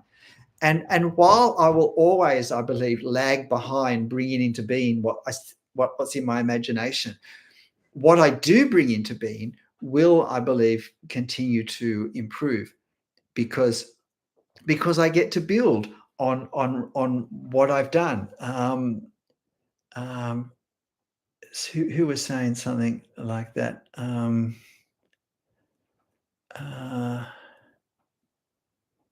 Yeah. Shreya, what are you saying? I can't write because people around me, like society and relatives, are against me when I write characters. Well, look, I mean, I don't know the context in which you're writing, but it depends why I'm writing. If and it's drawing similar. I mean, why am I drawing? If I'm drawing totally to please myself, I can. I mean, I would like to think I wouldn't draw anything that was deliberately offensive, but hey, I draw trees. It's going to be, and buildings. It's going to be hard for me to be offensive in that, I think. But I don't need to please anyone. I don't need to draw subjects that are popular. I don't need to draw in a style that's popular. But if I want to sell my drawings and make money out of it, then I do need to, if you like, compromise what I might do myself in order to kind of yeah, please the market. Um, because if I want people to give me money for what I'm doing, then I do need to consider what they want, not just what I want to do. And I'm sure it's the same with writing as well. So, um, you know, um, I guess that's all I can say there. Um, is there anyone listening at the moment where you actually love hatching and don't have any problems, where you've come to see it as your friend, the way I've come to see it as my friend? I mean, I love the variety that with trees and plants. I mean, how would you draw nature without hatching? How would you create the distinction between all the different foliage that we might have in one scene? I mean, look at the difference between, we have these plants down the bottom, um, um, and then we have, other small plants nearby, and we have trees closer and trees further away, and we have trees over here and different types of trees, and by hatching in just slightly different ways, and with different overlays and cross hatching and leaving gaps to give the eye breathing space between lights and darks and different types of structures, by often manipulating what's in the reference, by exaggerating the difference between different areas, we can really create something that looks a lot more dramatic than our photo. We can take a fairly boring reference and make it look visually far more dramatic, far more exciting. And this is when I say, use our drawing as our reference, our photo as a springboard for our drawing. Why would we limit ourselves to trying to do as good a copy of the photo as we can? We already have the photo. We're never going to draw a better photo than the photo. Let's put the things into our drawing that the photo can't do.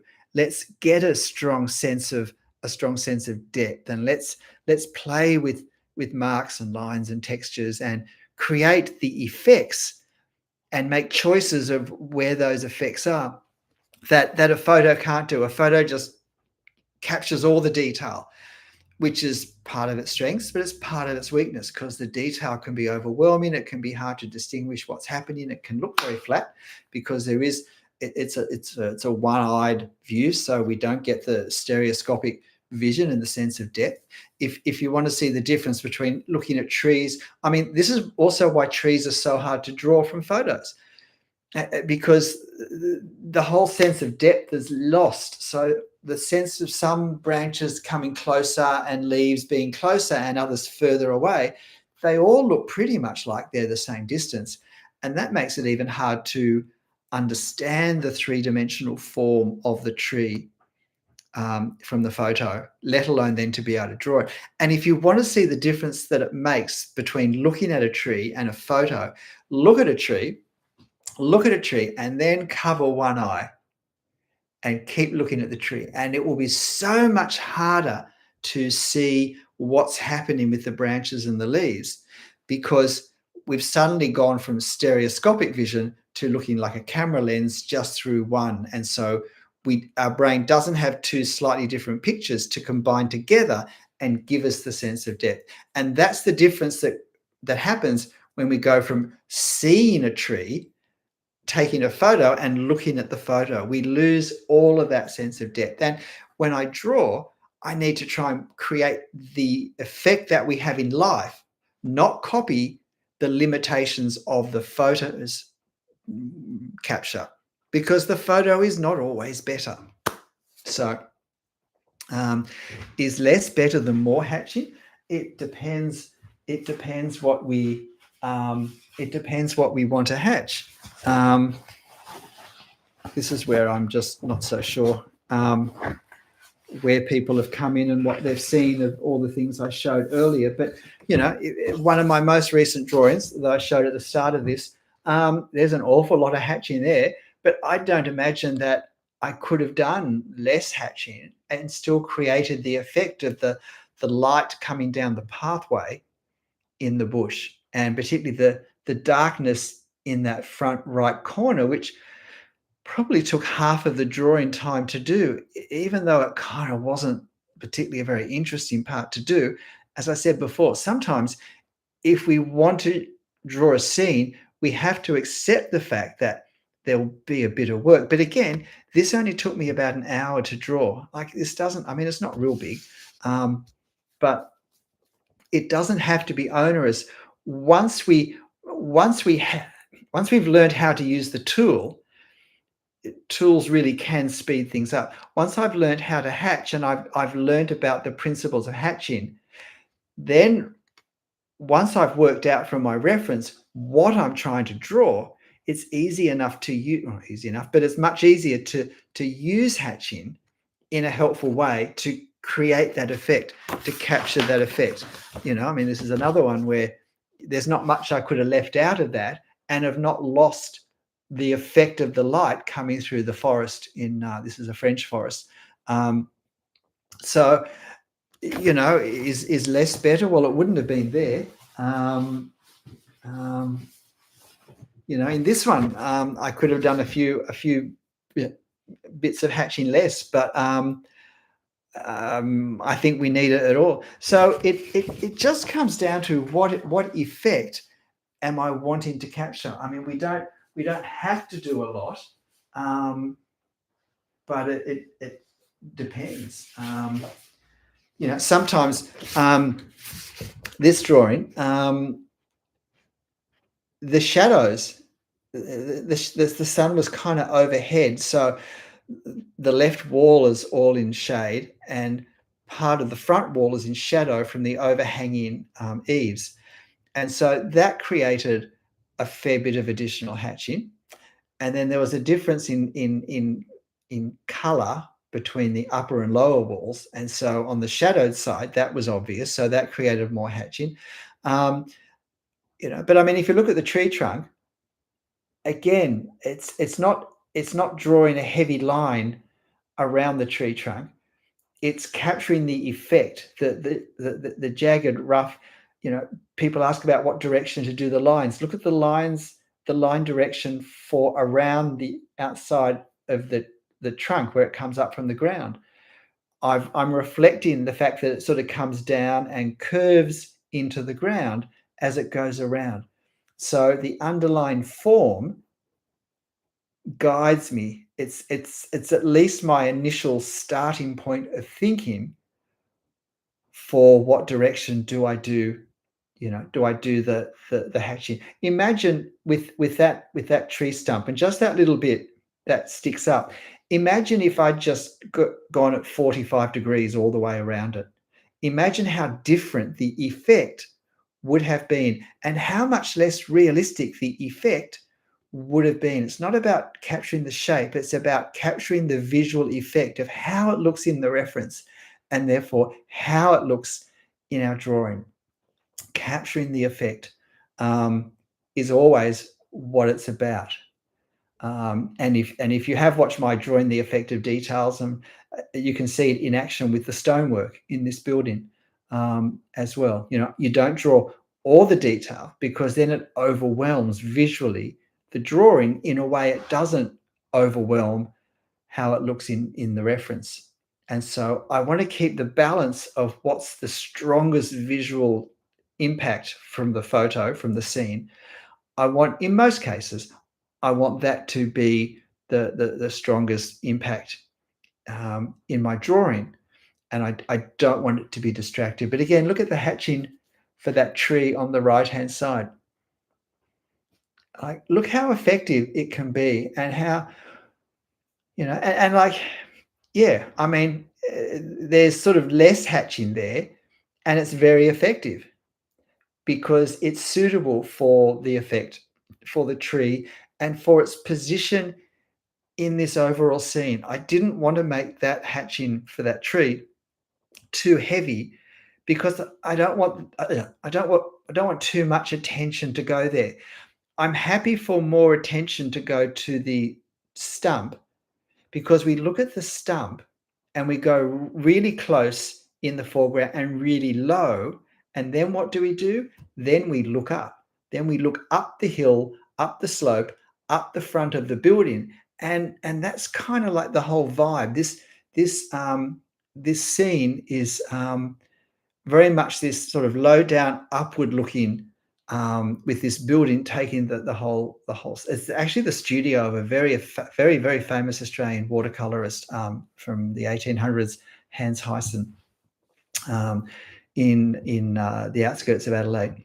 But I really love the way that tree stump turned out, and because it gets our attention down here, then we now look up at the building, which really suits what's happening in terms of the overall scene.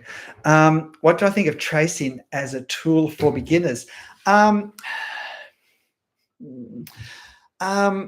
Look, in the end, we can do whatever we want to do. There is no right and wrong. The only question is, where do I want to end up? Now, if I want to learn how to trace, then I may as well start tracing. But if I want to learn to draw not tracing, then tracing is just using up my life and my energy and my pens or my pencils and not taking me where I want to go. Tracing doesn't develop the skills that we need to have to draw our original things, and not even just tracing, but copying other people's drawings will teach us to copy. And if I want to become a copyist, then that's a good way to go. Quite apart from copyright issues, but if I want to be able to draw my own drawings, like see a photo or look at something in life or use my imagination and draw something that no one has drawn before, then it's not going to give me the skills I need. In fact, it's going to cause a lot of problems if where I want to end up is drawing myself. Because, in a nutshell, and again, I have videos on this, but after 1,000 videos, I've got videos on almost anything I say. But when I draw from a photo or from life, I have to look at the reference and I have to work out, okay, what am I seeing? Now, how do I want my drawing to look?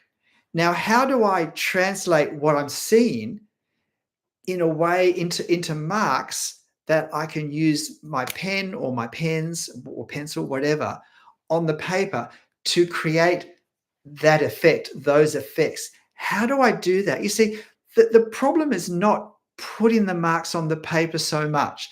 It's not so much being able to draw a straight line. The real challenge is knowing what marks, what lines do I put where, and why am I putting them there, and how do I put them there, and how do I combine them, and all of this. Hey there, penguin. How do I combine all of this to create the effect I want? That's the hard part. It's not the technical skills. It's like the equivalent. Where are those?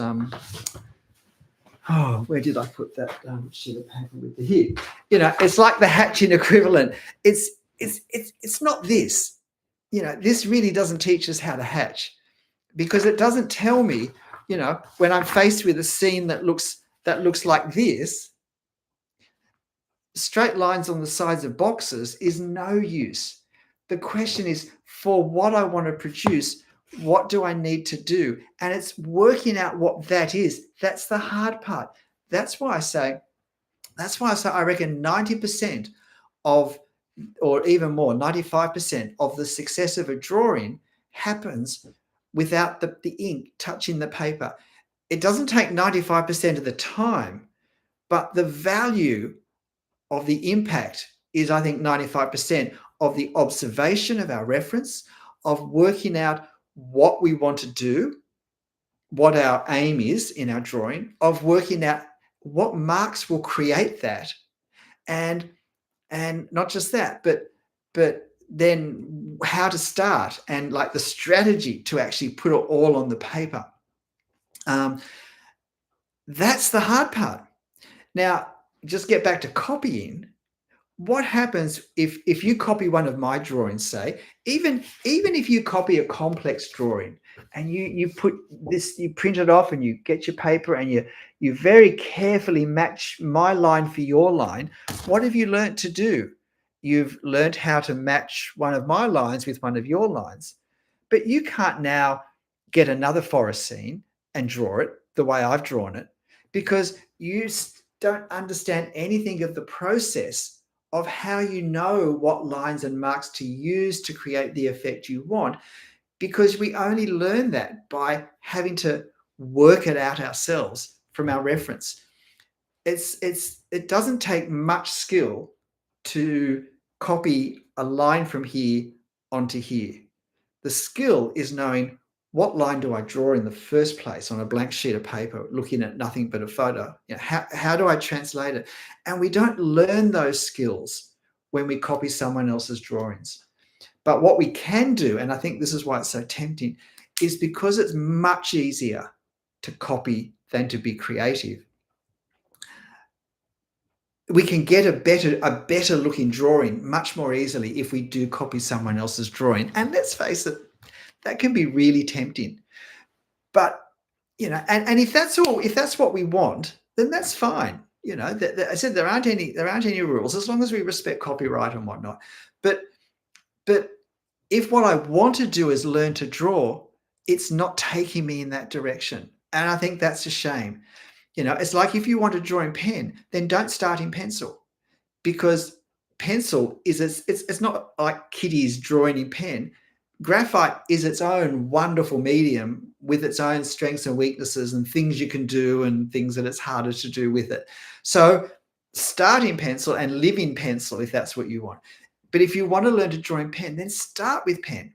If you want to draw freehand in pen, then don't start with pencil outlines, because they're just holding you back from developing the skills that you need to develop. That it doesn't sort of flow on.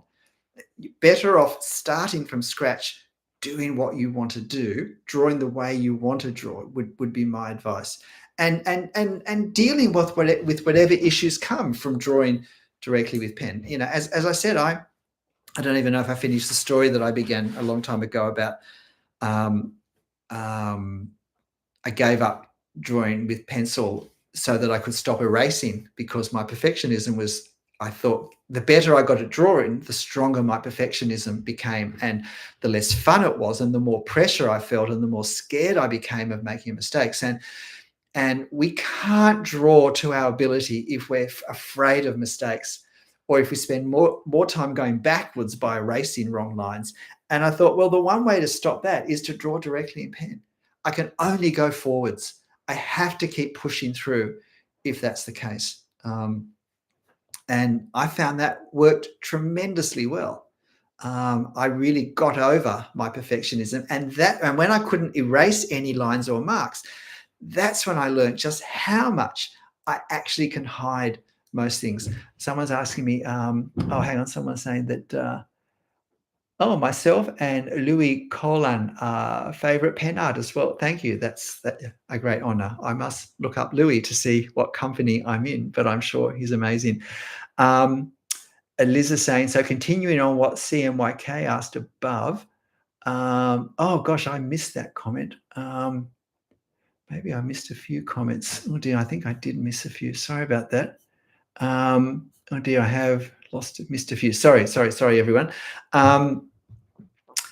So CMYK asks, are there any situations when zigzag hatching, not taking your pen off the paper, is useful?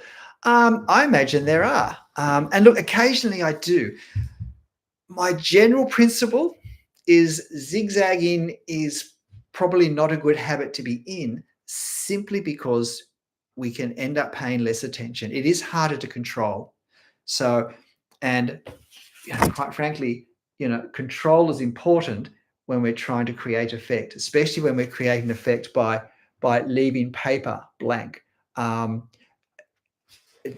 or 2 millimeters can absolutely undo all the careful work of preserving a tiny strip of white paper, and a careless line that just goes 1 millimeter, 2 millimeters too far can spoil it. And that's really sad when that happens. And if we draw that way, we all know that feeling, but we want to try and avoid it. And so, zigzagging tends to be faster. And if we're not careful, it becomes scribble. And again, scribble's fine if I want a scribble effect. But if I want a more controlled effect, then scribbling is going to look like I gave up caring at some point. And it possibly won't match up, won't line up with the overall line work. I mean, I do want all the line work in my drawing to have a sense of unity, a sense of working towards the same thing in the same way. It doesn't have to be the same. I often have different line work in the focal point to the periphery, but hopefully it all works together. And if you've joined this and haven't hit the like button yet for me, please do. That would be great. So continuing on what CMYK asked above, if there is a shadow in a building, then maybe zigzag hatching might suit. Look, it just depends. As I said, there are no rules. It's what's going to work. So experiment. And as I think I said at the very start of this video, one of the reasons why I think people get hesitant about hatching is if we have this sense that we draw an outline and then we add hatching to represent color or shade or shadow, then we can get and if we spend a lot of time, like maybe an hour or 2 hours drawing the outline, and especially if we've done it in pencil and erased it a lot and then finally got that okay, and then we've done the ink over the top, we can feel very nervous about wrecking our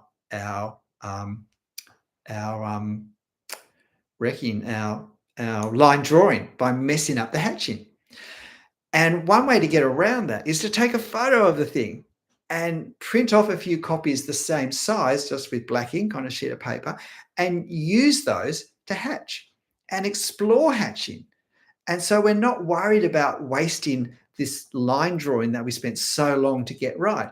We can feel really free with exploring with a whole range of different marks. And in fact, we can try hatching it several different ways and see, we can change the direction. This drawing of Whitby Abbey that I did, I did this same scene as like a 3-minute, 5-minute gestural drawing. And because it was so, I mean, all these little horizontal marks took a long time to do. So when I did that 3-5-minute drawing, all the hatching was very quick and vertical. And it's such a different feel because a lot of the vertical lines of the kind of the molding, the buttresses and things, got lost in the very quick hatching because it was in the same direction.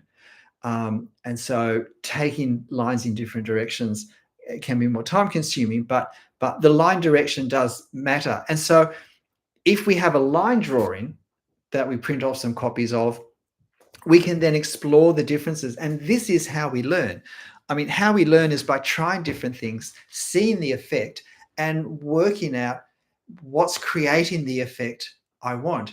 But the thing I've come to realize is how just the infinite range of effects that hatching can create. So here's another Australian bush scene. And this is what our bush is like. You just can't walk into it. Now, how would I have drawn this if I wasn't trying to really just draw by seeing value and edge and controlling my marks? I mean, look here. Look at that bush under my finger. Look what I've done there. I've had to make sure that my hatching didn't cross into those small parts that I was trying to keep white to reflect the light on leaves. And this is where zigzagging can become a bad habit because we can end up losing all these carefully preserved spaces really quickly. And look over here, this part here, combination between some leaf shapes and hatching and also layering. You see, look here where we've got this very small gum tree. This is here, but in the background we've got this larger sort of small tree that's starting, but it's behind the closer one. Now, again, look how I've had to break up that trunk as it moves behind various parts of this small tree in front. Now, these are all the technique choices that we make or we don't make. I could have just drawn it so that a lot of these lines just crossed each other, but it wouldn't have created the same effect of 3 dimensions. It wouldn't have given the same sense of this is clearly behind this. And these are the stylistic choices that we make. Um, um, yeah. So I'm just trying to. The pens I use are Copic.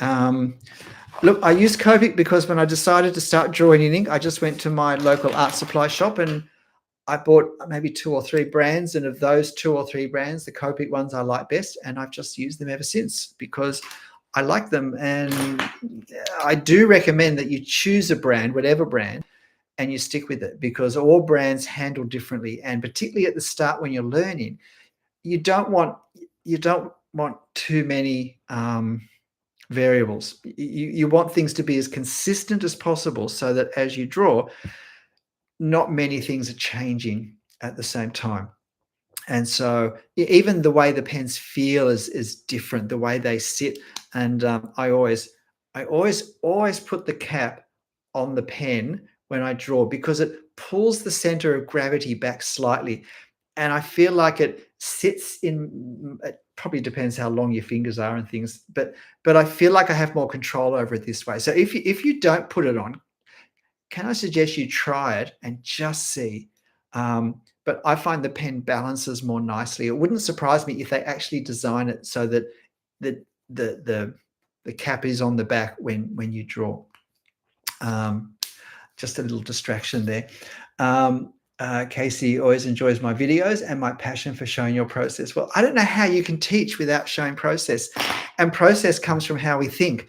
And I'm not sure how, as I said, I mean, if you're not teaching understanding of how we think and how that leads into process, then we end up just copying these sorts of exercises or perspective boxes, if not cross-hatching boxes. And then we come to real life and we can't apply it because we haven't learned how to think. And it's the thinking that directs everything. It's knowing what effect I'm trying to create in my drawing. That's the starting point of my working out. What marks will I use? What direction do I want the marks to be in? And so forth. Luciana, how do you manage to keep the constancy and uniformity in large areas of hatching or texture? Look, the truth is I don't draw very large at the moment because I'm creating videos with, so this is about as large as I go. And this one isn't a particularly dense one. This probably took me an hour and a quarter to do, this one. And as I said, this is probably the densest one I've done and it is smaller. But even so, this one only still took me an hour, maybe a few minutes over an hour to draw. Because once you've got clear in your mind what you're trying to do, it's actually not that hard to work out after a bit of practice. It's not that hard to work out what you then need to put on the paper to create it.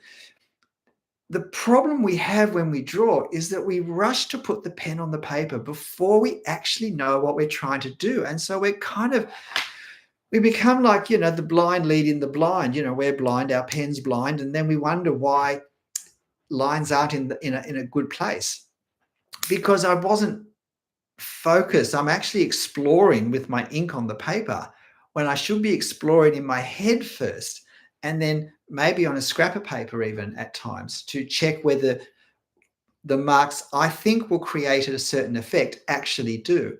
But once I've worked out what I want to do, doing it is so much easier. It's so much more straightforward than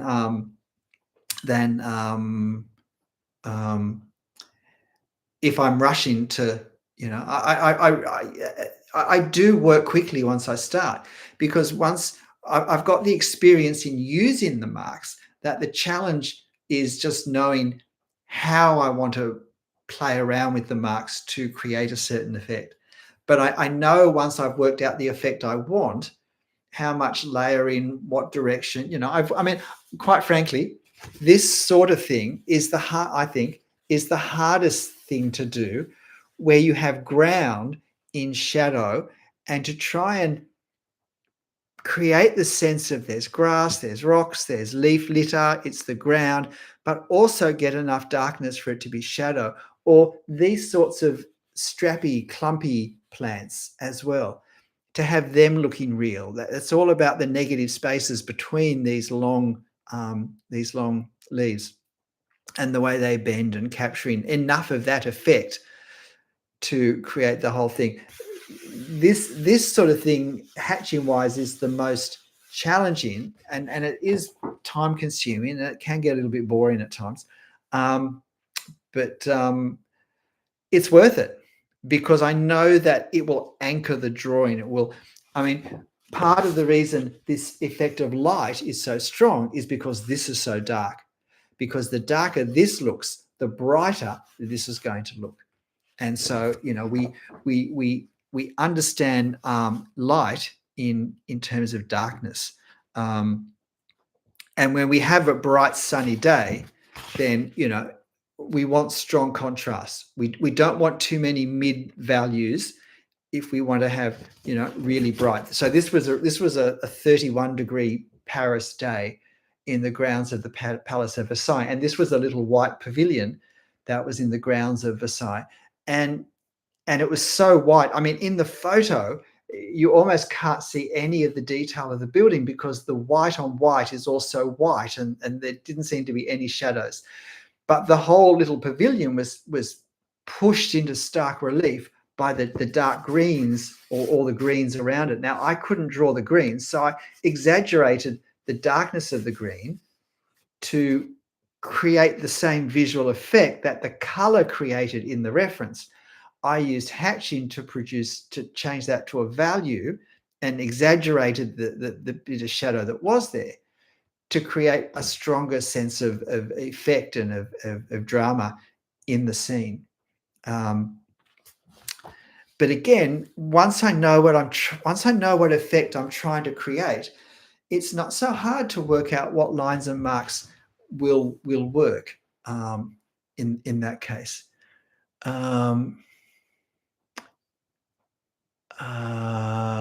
Casey, love the idea of what makes your own art other than a copy. Yep. Gisela, thank you. Always learning. Thank you. That's great. Please tell your friends. And if you haven't hit the like button yet, please do. Liz, great idea about taking copies. Thank you. I imported a copy into Procreate to add a few tree because I wasn't sure if I wanted to mess it up. Look, let's use everything at our disposal to fast track our learning and to take the pressure off us. Whatever pressure we can remove that's making us tense or afraid. I mean, fear is a ridiculous thing to have when we draw. Like, you know, we don't have to do it. So we might as well enjoy it. And so anything we can do that can reduce our sense of apprehension is helpful. Do I work quickly or carefully? I would think a combination, and depending on desired effects. Yeah, I don't know. But as I said, that took me, 60, 65 minutes to draw. Is that quick? It felt pretty quick to me. But I know some of my drawing students do what to my mind look like relatively small drawings, but they've spent hours on them. And it all depends on how we understand the process of drawing, and therefore that affects how we draw, and that affects the speed we draw with, and that affects how that impacts how our lines look, how our marks look. But I think I do draw faster and faster. I mean, I'm getting faster but I'm not becoming more rushed. I'm simply becoming more confident and able to make choices well faster because I get practice at it.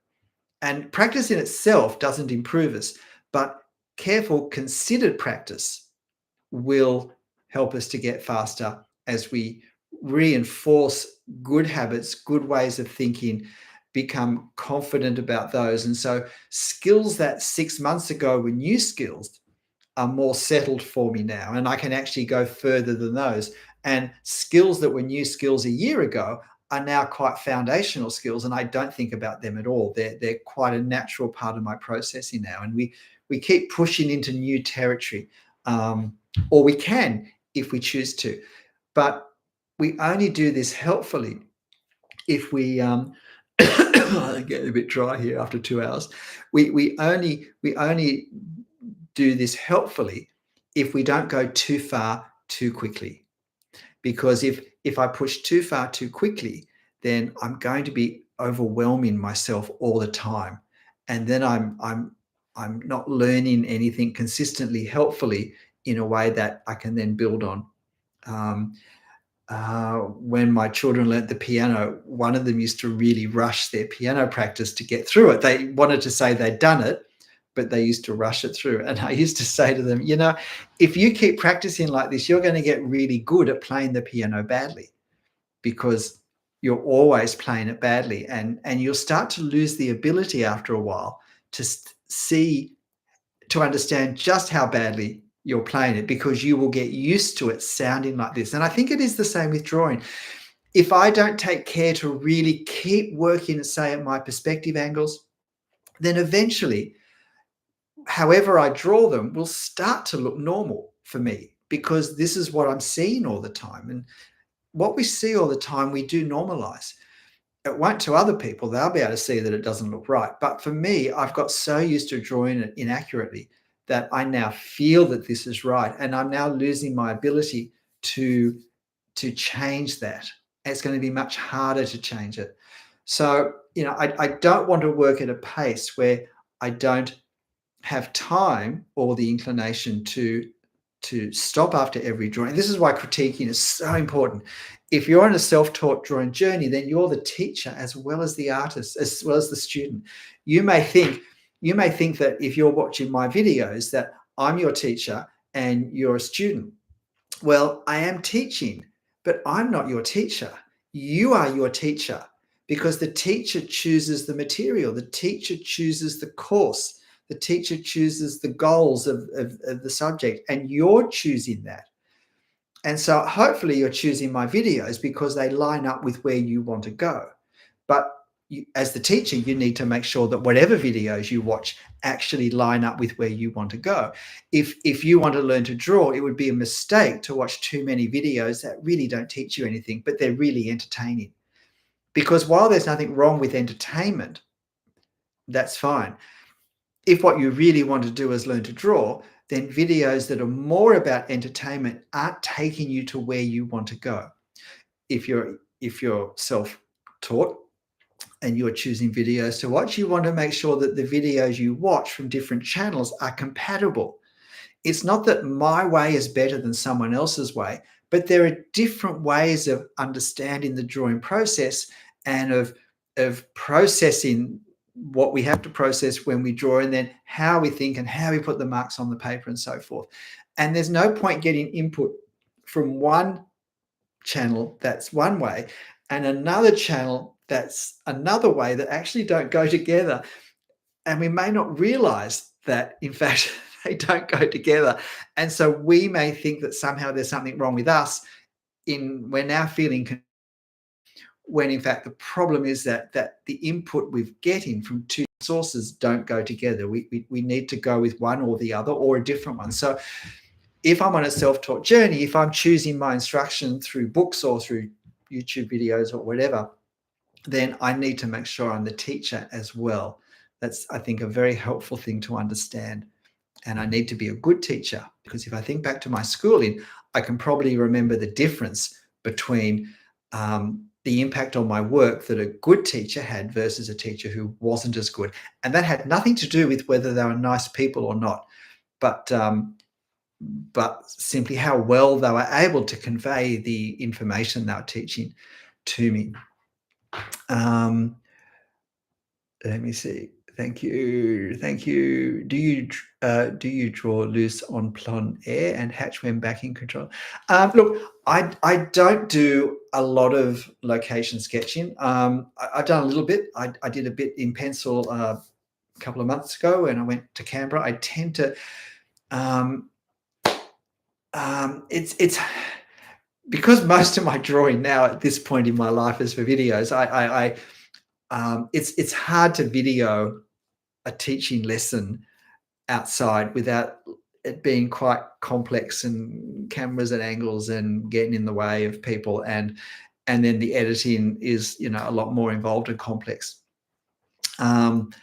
So I don't do a huge amount, but my process doesn't change when I do draw on location. And I do have some videos. I don't know if I have a separate playlist for them. I should put them on a playlist, shouldn't I, to make it easier to find them. But hang on. I'm just wondering if here we go. I can show you some of them if you want to see.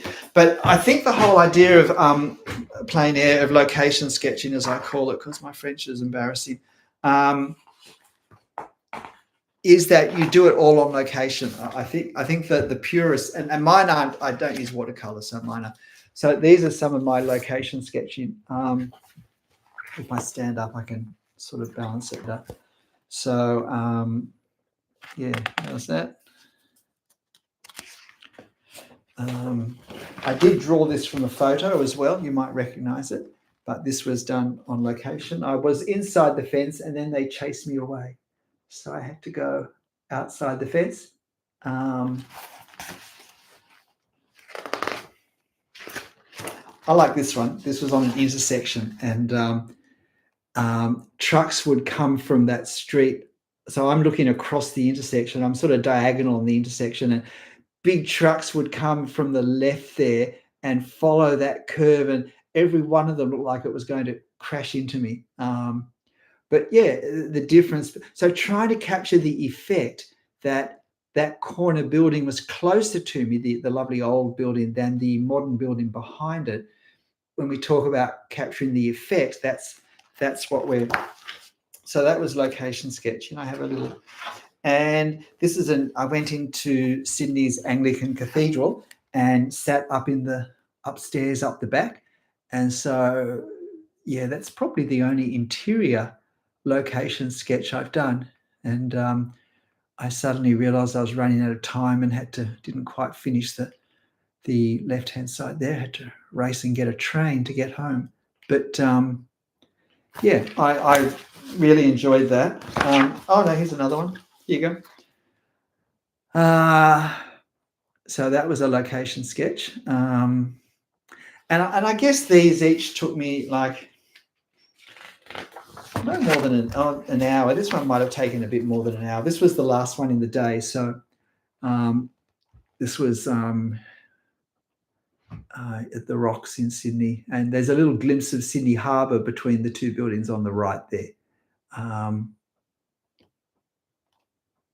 Yeah, what I've actually drawn on the harbour there. I think it's meant to be the hint of a ship or something. Yeah. So they're my location sketching, but I think certainly the purists would say that you do it all there. That is part of it. You don't take it back and refine it. That it's a capture on location, and yeah. But of course, in the end, there are no rules. But I know that in the urban sketching world, like if you go on Instagram and you hashtag urban sketching, the urban sketchers say you mustn't use USK, hashtag USK or hashtag urban sketching if you draw it if you've drawn it from a photo or if you finished it at home. So, you know, whatever works for you. CMYK, I find hatching typically gives a sense of rough texture. Can you use hatching to smooth surface like marble plastic? Look, you can, but I think you have to be much more controlled with it. Yeah. So, yeah, harder. Yeah. Thanks, Kura. Glad to help. 60. What is the weight of the paper that you use most often and the surface? I use this. This is the paper I use. It's an Australian brand called Arttech, but it's made from German paper that they import. They're in Victoria, in Melbourne, I think. It's 210 GSM drawing cartridge. It's a reasonably thick paper. There's a location tree I drew when I was in Canberra. I drew in pencil for some reason, And there's another view of the end of the National Library in Canberra. And there's another tree. But it's a relatively smooth paper, and it is designed for wet surfaces, so it certainly takes ink. I think I have splashed a little bit of watercolor on it, and I think it's too smooth for watercolor. There really isn't enough tooth to kind of hold the pigment, so all the pigment tends to whoosh towards the towards one end of the water, so you don't get you can't get nice even kind of things if you want. But I find that works really well. But I wouldn't use it when I keep saying I'm going to do watercolor. I've got the watercolor, but I just need to give the time to it. But I won't use that for that. I will use proper watercolor. Casey, thank you for drawing on location. Yeah, I've lost drawing and painting drive, so enjoying your live stream. That's great. And look, sometimes we do need a break. Sometimes and of course we don't have to draw. We may end up enjoying just looking at drawing more. I mean, I enjoy music, but I can't make it and don't feel the need to try to. I'm quite happy to enjoy the music of others. So I do believe we're all creative. I think it's in our DNA, but it doesn't have to be here. Our creativity can express itself in all sorts of ways. But I enjoy doing it, partly at least through drawing. So Ian uses a nice toothy rag paper for ink and paint. Yeah, and I'm sure that works well. I mean, I'm just looking at. I've just got drawings everywhere now, but here's a much more lightly hatched drawing. This is a Waratah. It's my state, New South Wales, my state flower emblem. The leaves are very definite and very sculptural, and so the shadows and the values, the dark greens versus the red, the crimson, are all very important. And so hatching is very helpful for creating the sense of three dimensions. And if you look at the top, although it looks like I've drawn a lot of detail in the flower head there, I really have gone in the end for creating the effect of the detail. So it lets me draw quite a complex scene.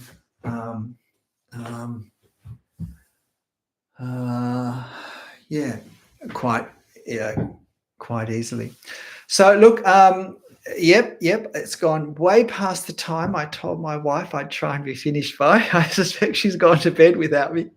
Are there any urgent questions? Hi there, Keezy. I'm afraid you've missed 2 hours and 17 minutes of this, and you've just come in for the last gasp. But look, I hope it's been helpful. I hope it's made. I don't know. Has anyone been here almost from the start? Like, can you just tell me? Has anyone actually sat here for 2 hours, over 2 hours? But I hope it's explained why hatching has gone, and not just why, but how hatching has gone from being. Thank you, Luciana. I am honoured. Explain why hatching's gone from something that I used to. What direction do the lines go? And I tell you what, thank you. When I did my first hatching videos, I remember being preoccupied about which direction, which is the right direction, which will, and I just don't think that way at all. If you've come in late, I'm basically saying that hatching has been the means that I can draw subjects that I could not have thought of how I would have drawn them once before if I didn't use hatching. That particularly for natural scenes, if you take out the hatching, how would you do this? If we're just drawing with lines. Oh, me too. You're still there. Great. How would I draw using a pen? The Swiss Alps. If I couldn't hatch, how would I do the foliage? How could I draw this at all with a pen in a way that wasn't super oversimplified if I couldn't hatch? And so now, and I can capture the effects of different foliage. I mean, look, I've got the hedge down the front.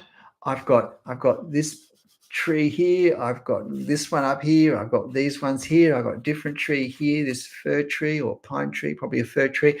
I've got this one here. I've got some shrubby thing here. That's simply but it's all hatching.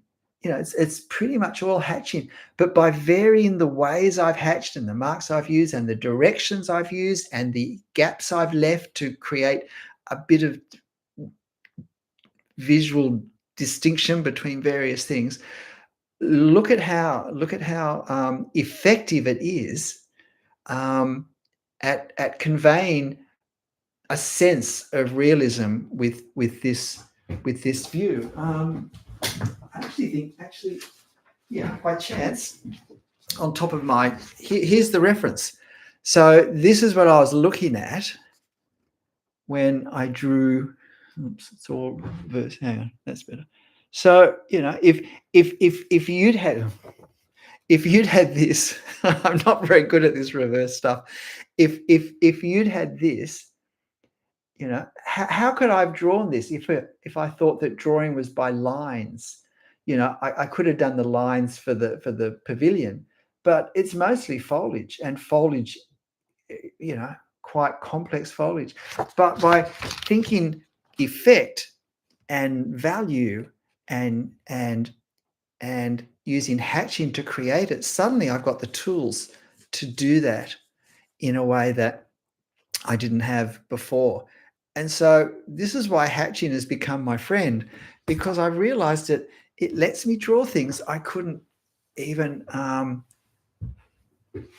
think of doing otherwise if we're thinking of lines. So look, I hope it's all been helpful. It's my longest by a bit live session. I have more people watching now than I think I've ever had at one time before, 43, which does make it hard to say goodbye. But I do need to function tomorrow. So I think I will say goodbye. Thanks for joining. Please hit the like button if you haven't.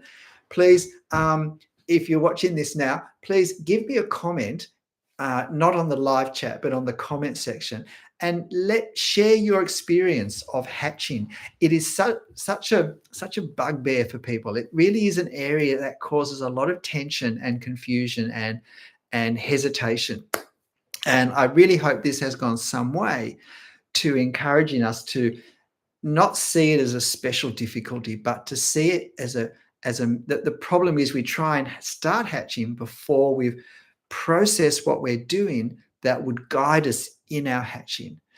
And we perhaps see it in a limited way of just shade and shadow on buildings, instead of it's actually an incredible way that we can capture effects that we couldn't draw any other way, and yet we can capture them so effectively, and it doesn't need to take a long time. As I said, the longest one of these kind of drawings maybe took me an hour and 20 minutes.